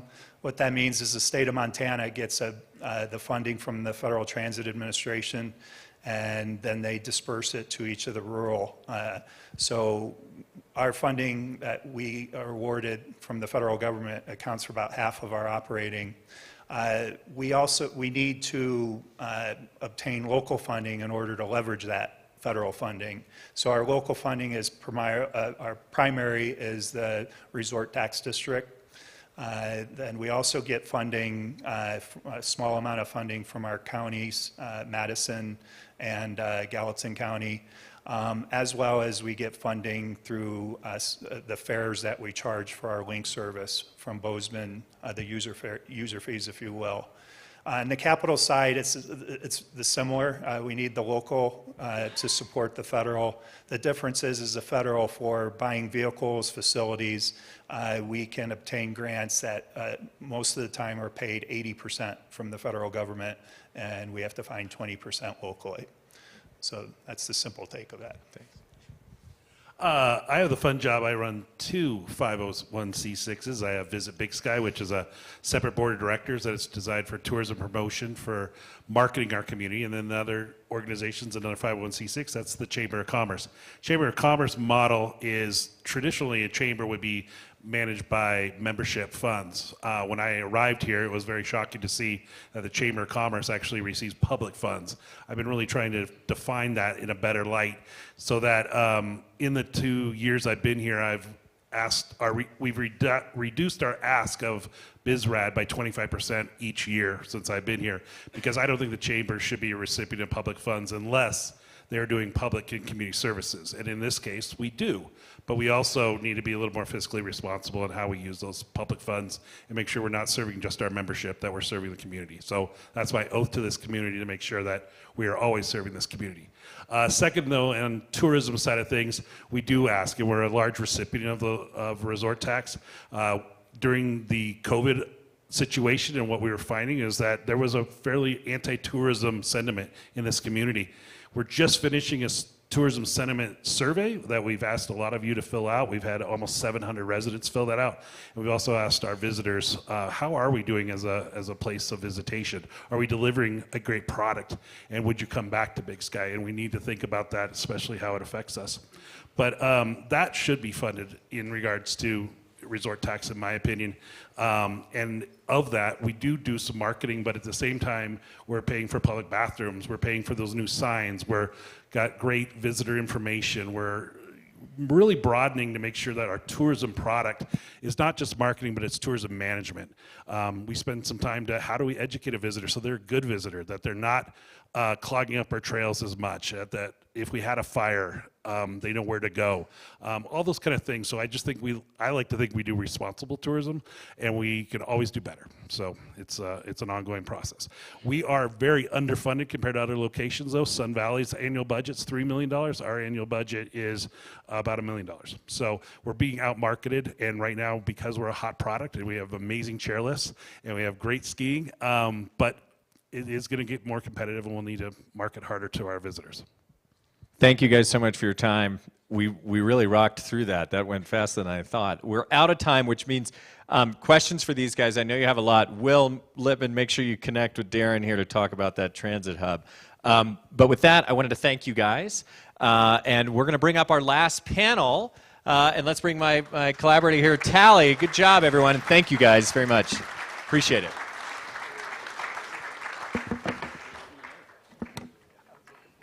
A fifth chair.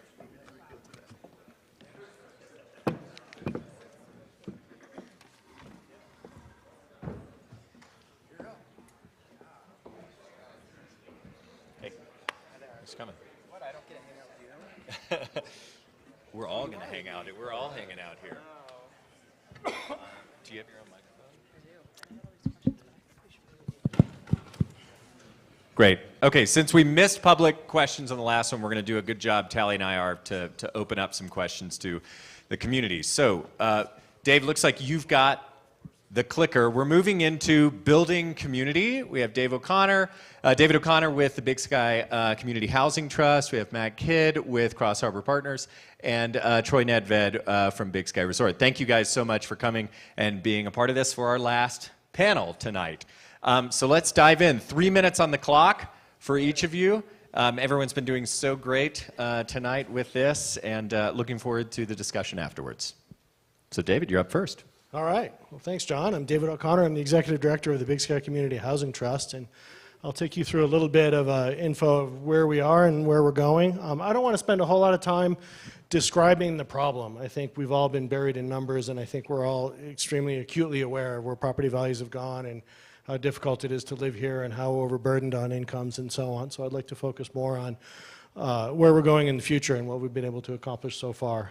This is preaching to the choir. You all get how difficult this problem is. So starting with deed-restricted properties, and I'll explain a couple of terms before that. And actually, let me back up to the top line. That 100,000 properties in the community housing core.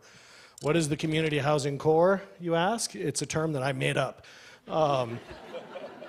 As we talk about quite a bit, borders and definitions of data and stuff like that in this community are a challenge because we've got all sorts of different borders and we cross 2 counties and so on.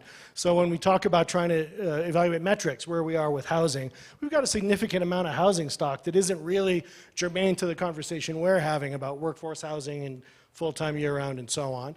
So we took a look at the subdivision map, identified 8 sections.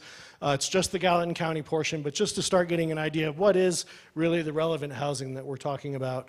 So that leaves out Cedar Creek and Big Sky Apartments and Hill and some other things that are pretty relevant, but at least to get started. And as it turns out, there are 1,000 residential properties, 1,000 even, in those 8 sections. And so when we talk about percentages and numbers, I'm going to be basing on that number. So in that 1,000, we have 60 deed-restricted properties. 51 are Meadowview condos that the Housing Trust completed a couple of years ago.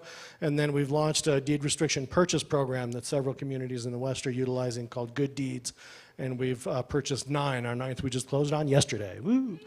And we hope to increase that up to about 25% of that community housing core to be deed restricted over, hopefully within the next 10 years. We've got about 350 residents in our various programs. That includes Meadowview residents, Good Deeds owners. It also includes rent local tenants, of which we've got about 225.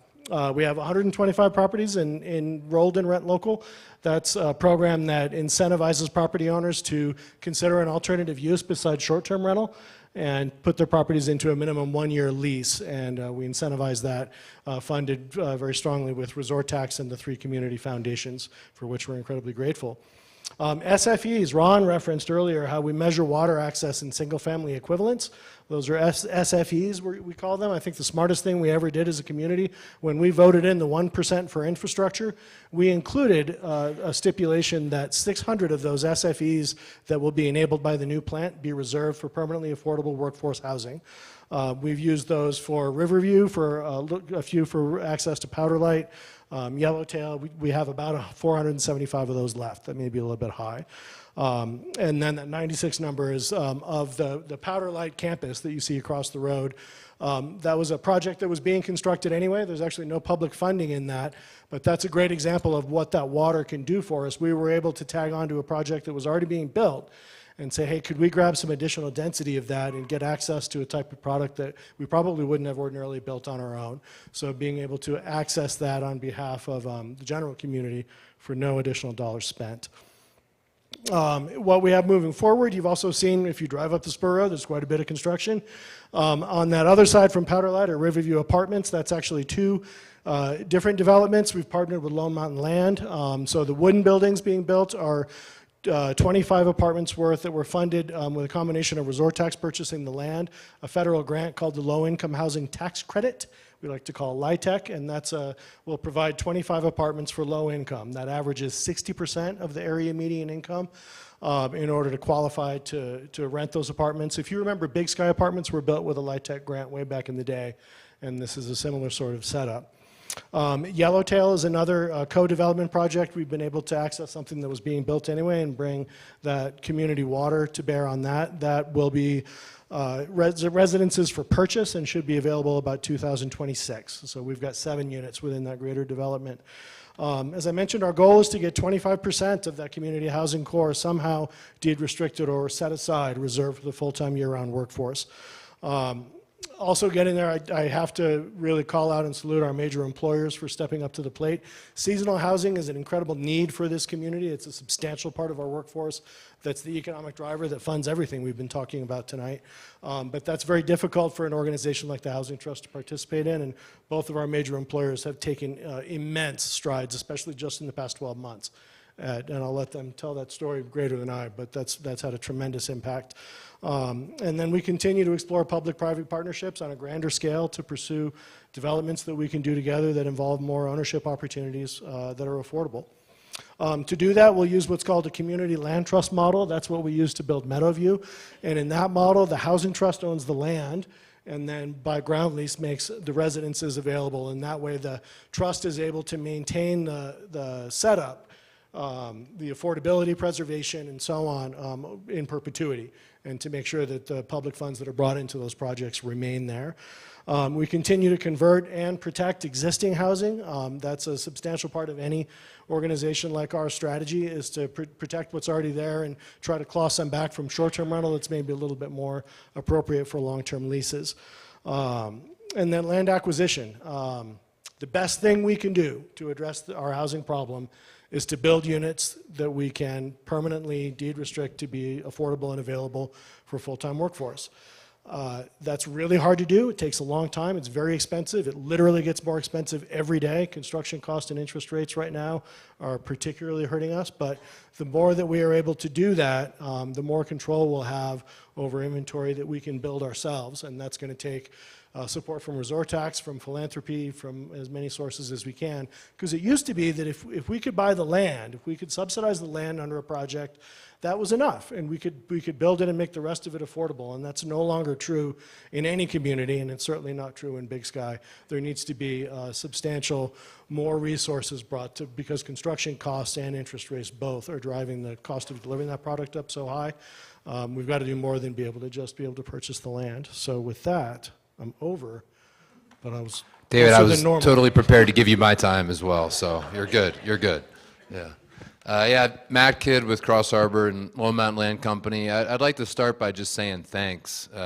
First to all of you for coming and listening and being a part of this, being engaged. To the Chamber and BizRad for putting this on. Thank you very much. And to all the other speakers and panelists, like, just great job. You guys are all doing amazing things, and it's an honor to sort of serve this community with you all. I'd also, I got an email on my way in here today from the resort. It said 50 days till 50 years. And that's kind of interesting. Yeah, it's great that we're going to be skiing in 50 days. We're all very excited about that, but I'm more interested in the 50 years. Think about that. Like, we've been skiing, people have been, not me, I haven't even been alive for 50 years, but people have been skiing in Big Sky for 50 years. People have been working on building this community for 50 years. And I personally have a huge amount of gratitude to everyone that has come before us, everyone that has been here before us, that has laid the foundation for what exists today. So to some of you that maybe have been here a long time, thank you. You know, in Big Sky, John picked up on my word earlier, interdependent.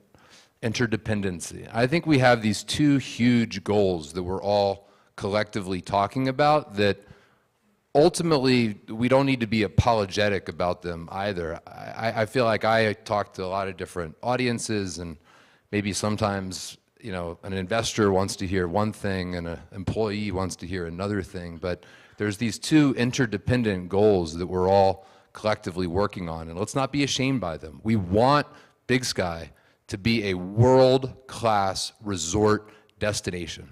It's the foundation of Chet Huntley's vision.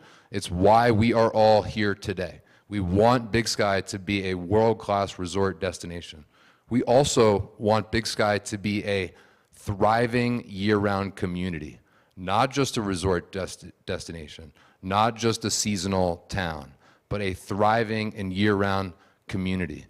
How do we make all of that happen? I would say the question is, where are we now? It's in flux. We're not quite there on either of those fronts. We have a lot that we can collectively do together to make Big Sky a world-class resort destination year-round, even in October. There's more that we can do together to make Big Sky a thriving year-round community, and it's going to be building upon everything you've heard tonight and all the partnerships and great organizations that exist here serving all of these different ways. Where are we headed? I want to spend the most time on childcare. Jackie's always my favorite speaker. I love everyone, but Jackie's always my favorite speaker. She's got the most interesting statistics. In the investment world, you don't have an opportunity to make a 16x multiple on your investment very often. But as a community, if we invest in childcare, that's what we can get, a 16 times return. So let's figure it out. That we need that more than anything else. We need childcare to be a thriving resort, world-class resort community and a year-round community. So let's figure that out. There's all these great things that we're going to be doing in Big Sky for the next 10 to 15 years. And how we're going to get there is by expanding on this, building partnerships, getting involvement. My call to action for all of you, and you're doing it by being here tonight, is get involved.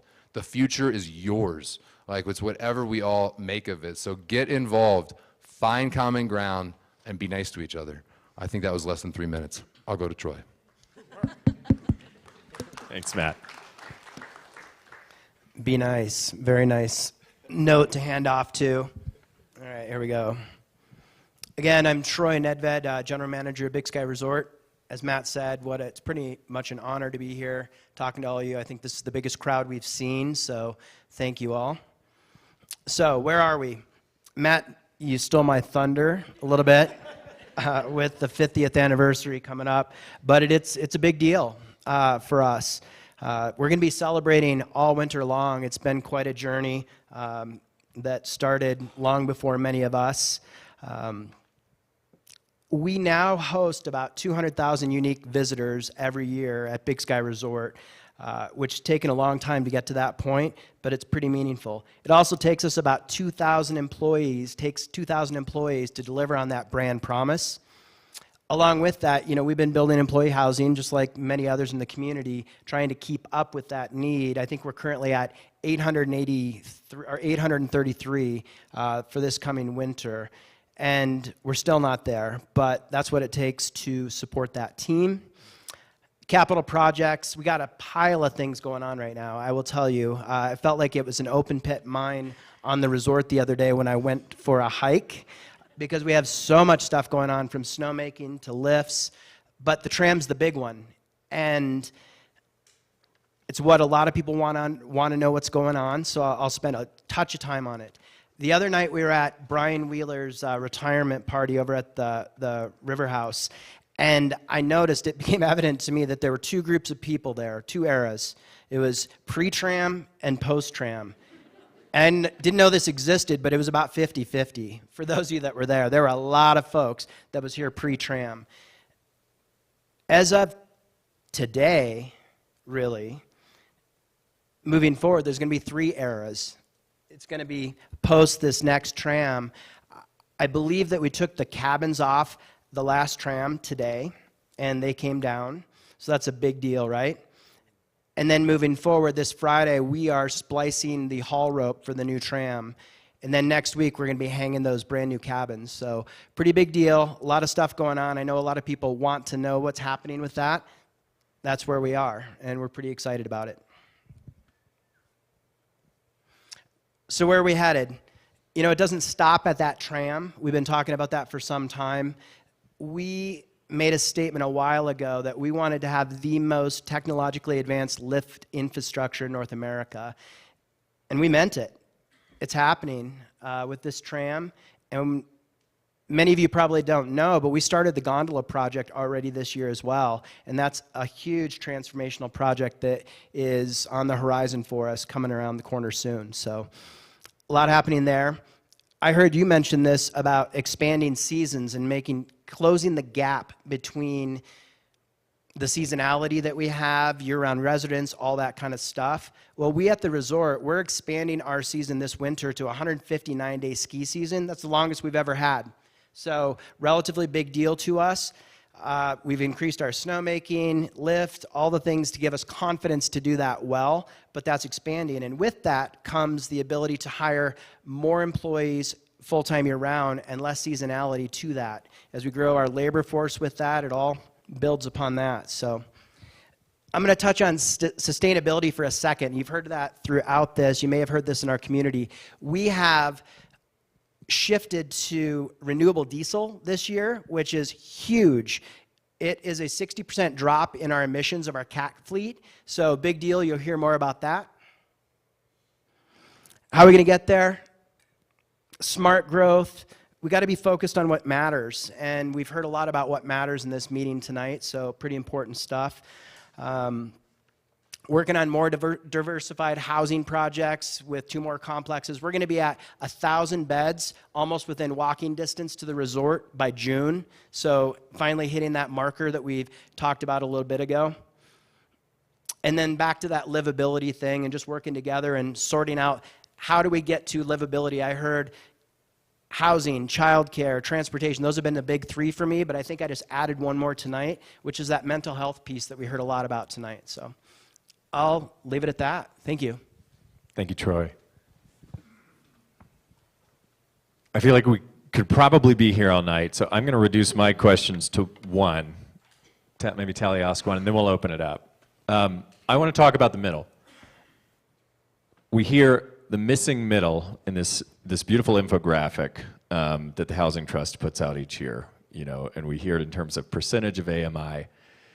And Dave, when we've talked before, what I like to hear it is framed as entry points. What are the entry points for the community? And it feels like in the middle that sometimes these entry points are getting less and less. It's getting harder to stay here, and it's getting harder to come here.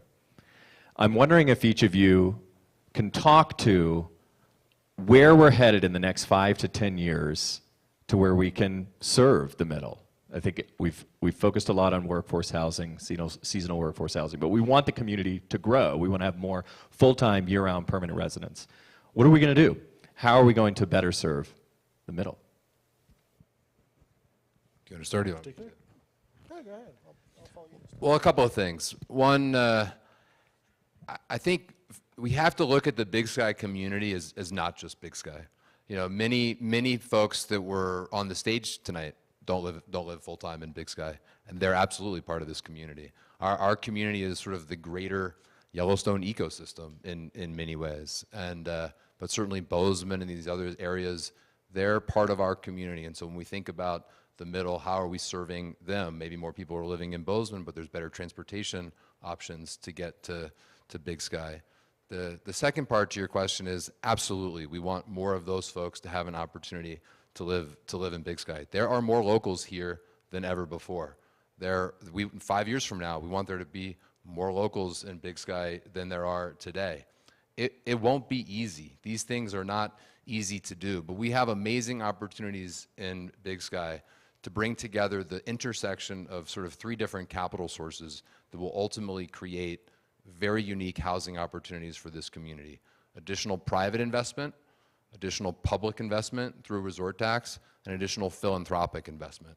And what the 3 of us work together on all the time is how do we bring the 3 of those together to create opportunities for the entire community and for that middle that you're talking about. And it won't be easy, but absolutely significant opportunities will exist in the next 10 years to continue to expand the number of locals, families, year-round community members living in Big Sky.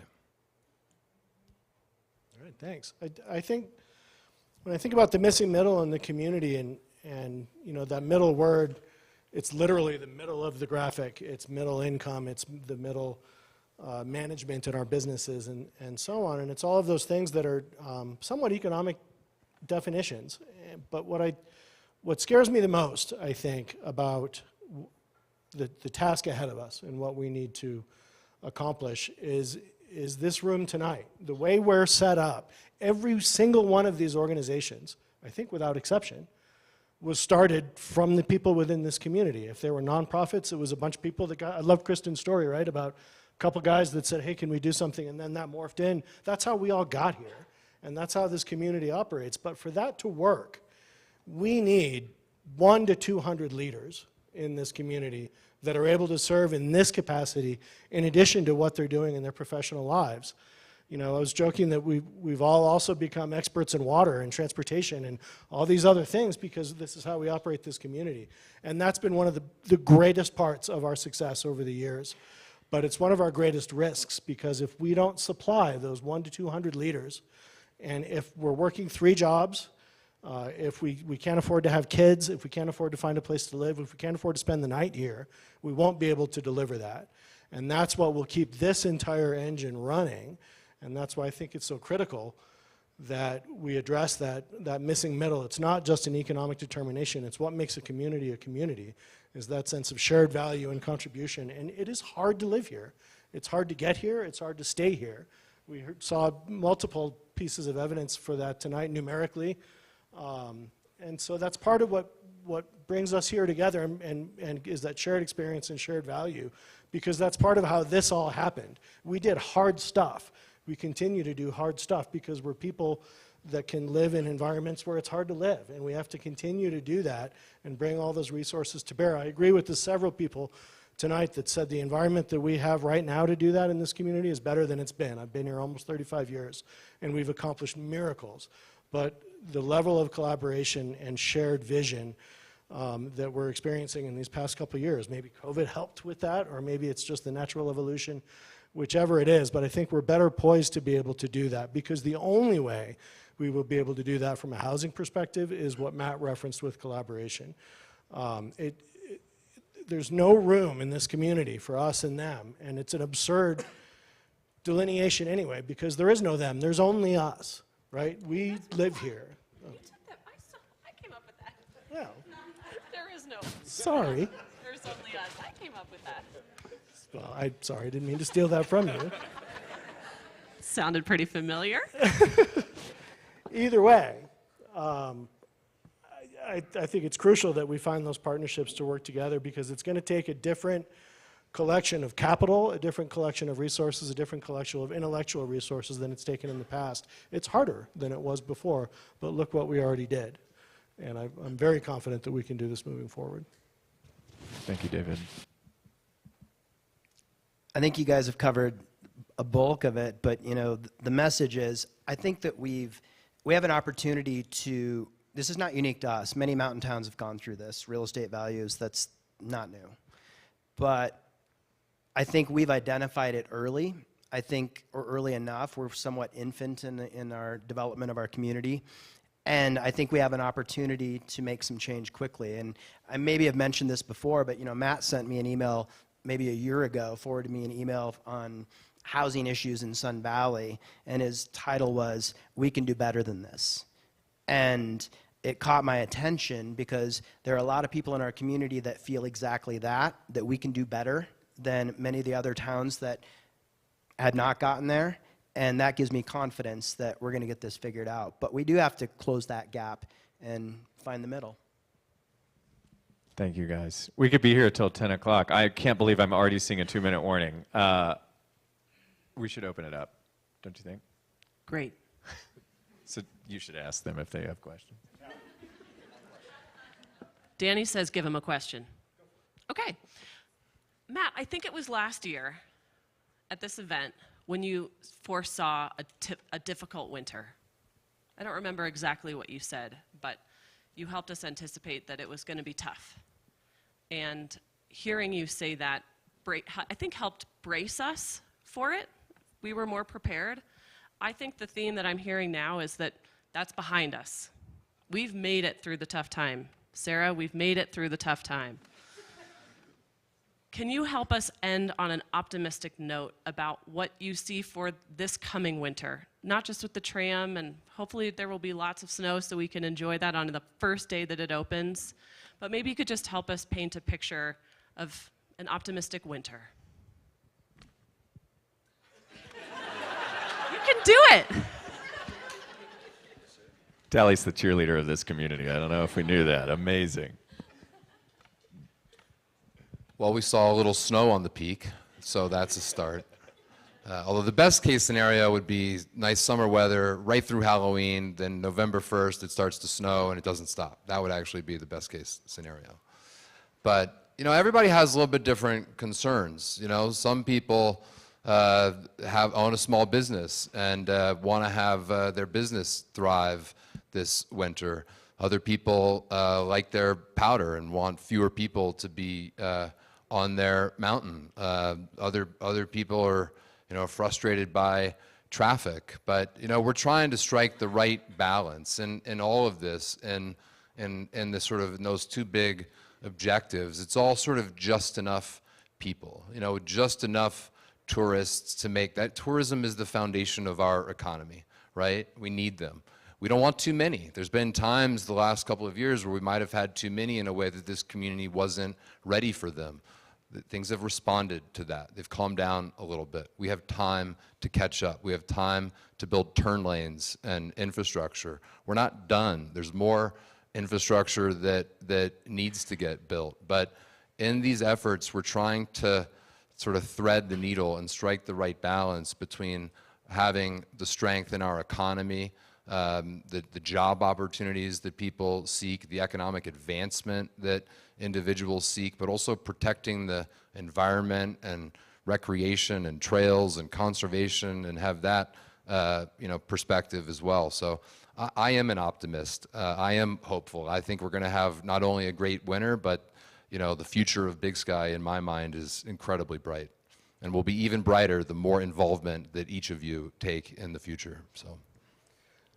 So that was 2 years ago, and I remember vividly because I have had this job for about a year and a half, And I remember when Matt Kidd stood up and said two things. He said, "This will be the most difficult winter that we will experience. And I commit to you that I will make it the last one that I will say that about." And I'm positive it was 2 years ago, because I remember thinking, that poor son of a bitch that's running the housing trust. And little did I know, Laura Seafang was a saint. There. Applause for Laura Seafang. Yeah. We're thinking, God bless Laura Seafang, and here I am. But I couldn't agree more that I think many things that were started then are coming to fruition now, and it takes time to get this going. And I share that optimism completely. We've done really hard things. We can do this.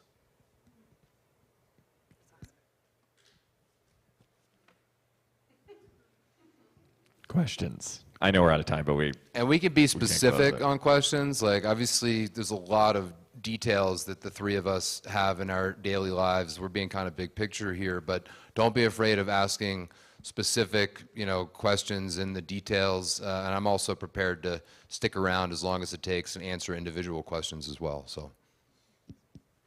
Yes, sir.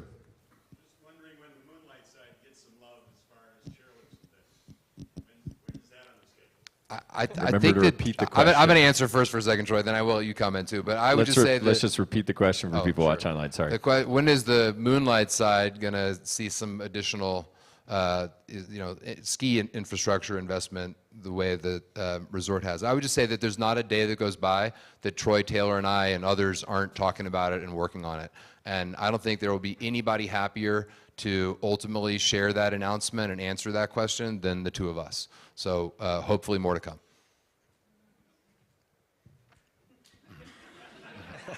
Heather, what have you got?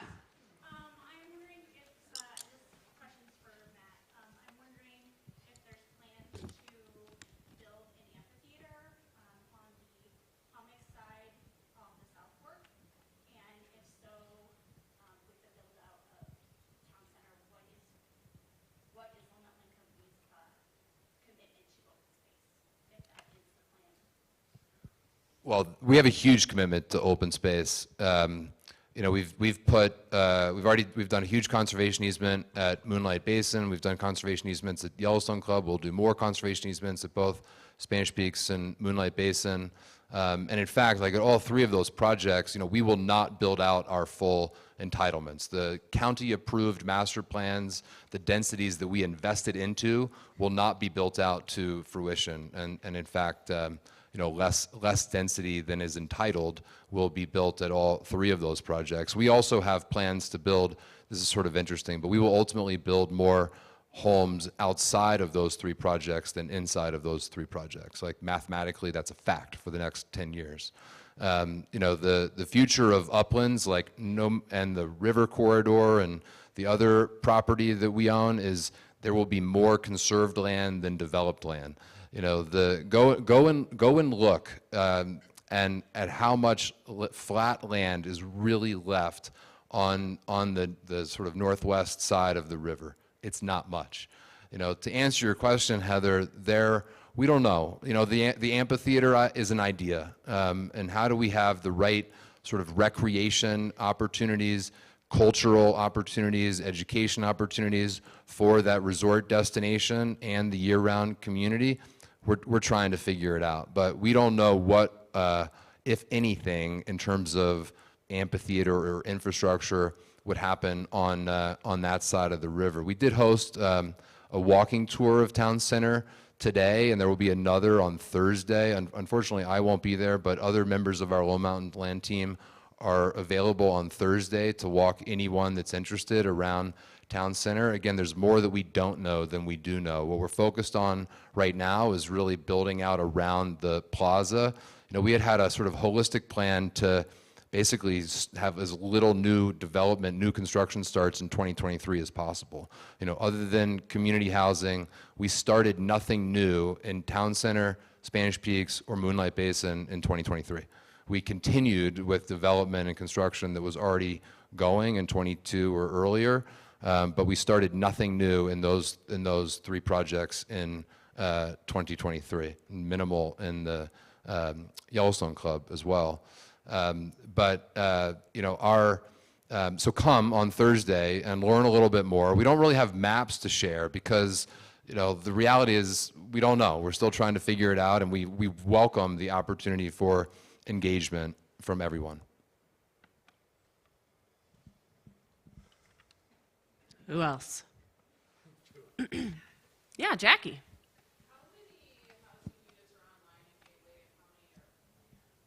How many housing units are online in Gateway, and how many are planned? I need my team. You know, you know, I can get lost in these numbers, but you know, so there's the Gallatin Gateway Inn, which there was housing built there as an expansion, and that project is completed.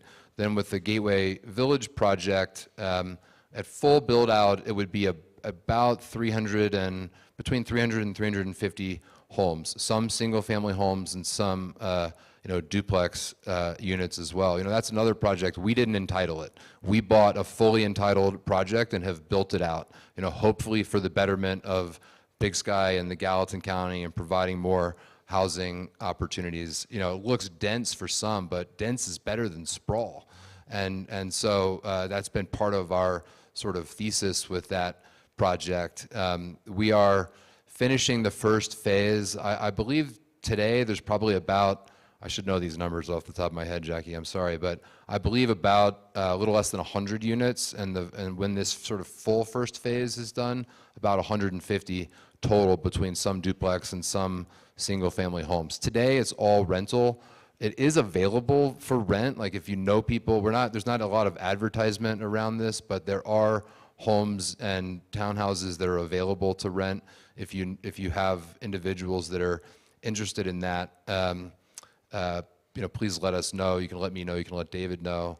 You can let our team know. And I was going to say something else about that specifically, but oh, well, did I answer? Yeah. And then like 300 to 350 over time. We may eventually sell some of those, but we're kind of waiting for a better interest rate environment to be able to do that.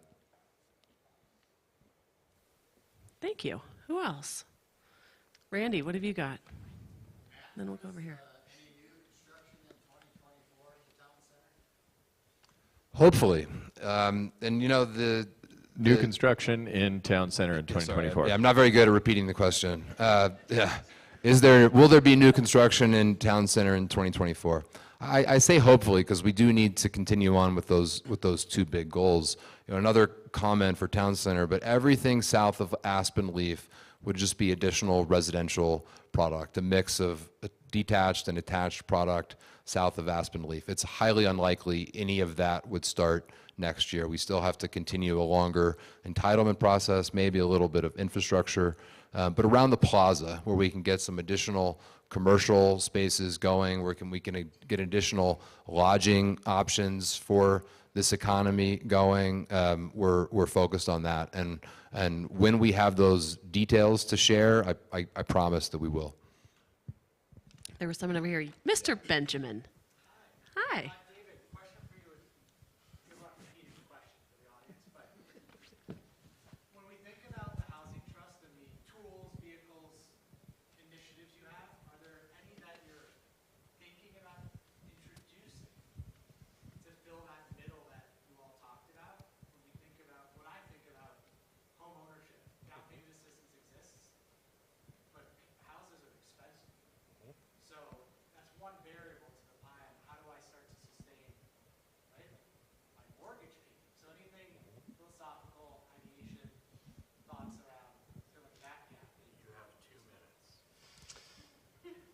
Are there other tools we're not currently using that we could be to assist the missing middle? Does that cover that? Beautiful. I think what I would talk about in the 2 minutes is a tool called mixed income development. There's one in Bozeman that just opened called Bridge Review that we've been watching closely. And mixed income development involves taking a portion of the units and selling them at market rate and using the proceeds from that to then subsidize additional units within the same project to be then sold at income qualified rates. And what we really like about Bridge Review, and Matt and I have toured it together, and we talk about it a lot, and have been in quite a bit of contact with the folks who put that together, but that it's a way to express the community's values. They talk about they got 19 variances to build Bridge Review, everything from how they do stormwater retention and common garages so that people are sort of forced to walk to their cars and interact with their neighbors and that sort of thing. So housing choices can really be a way that a community can exert its values, and I think mixed income development is a great way to do that. And the other thing I like about that is those units are indistinguishable from the curb. If you drive through Bridgerview, you have no idea which units are subsidized and which ones are market rate. So there's a dignity associated with that in housing that I really appreciate as well. Do you want to talk about that? Well, I would just give you another tool. Might this community have an opportunity to provide lower interest rate financing? I think particularly if we're going to have an economy that could keep interest rates at 7, 8, 9%, that's going to be a huge factor for this community and what it looks like to help people be able to afford housing. And so that's something we're trying to develop in the tool belt for the Housing Trust to be able to offer. We're getting the look. Yeah, like any great show, a 2.5-hour show, we had urgency the the whole hook. way through. Thanks to all of our panelists. Thank you, gentlemen. Thanks to everyone who came out. And thanks for the incredible work you're doing in this community. Let's close this out with Mr. Bierschwal. I just want to say thank you all for being involved. Matt's right. Get involved. It's the most important thing you can do to maintain an engaged community, and I want to invite you tomorrow for an additional opportunity to get involved with your local county commissions at the Joint County Commission meeting, 9 o'clock tomorrow morning at the Wilson. Thank you all. You see the panelists over here. I'm sure they would be open for questions after the fact. Thanks, everyone. It's a great community that we live in.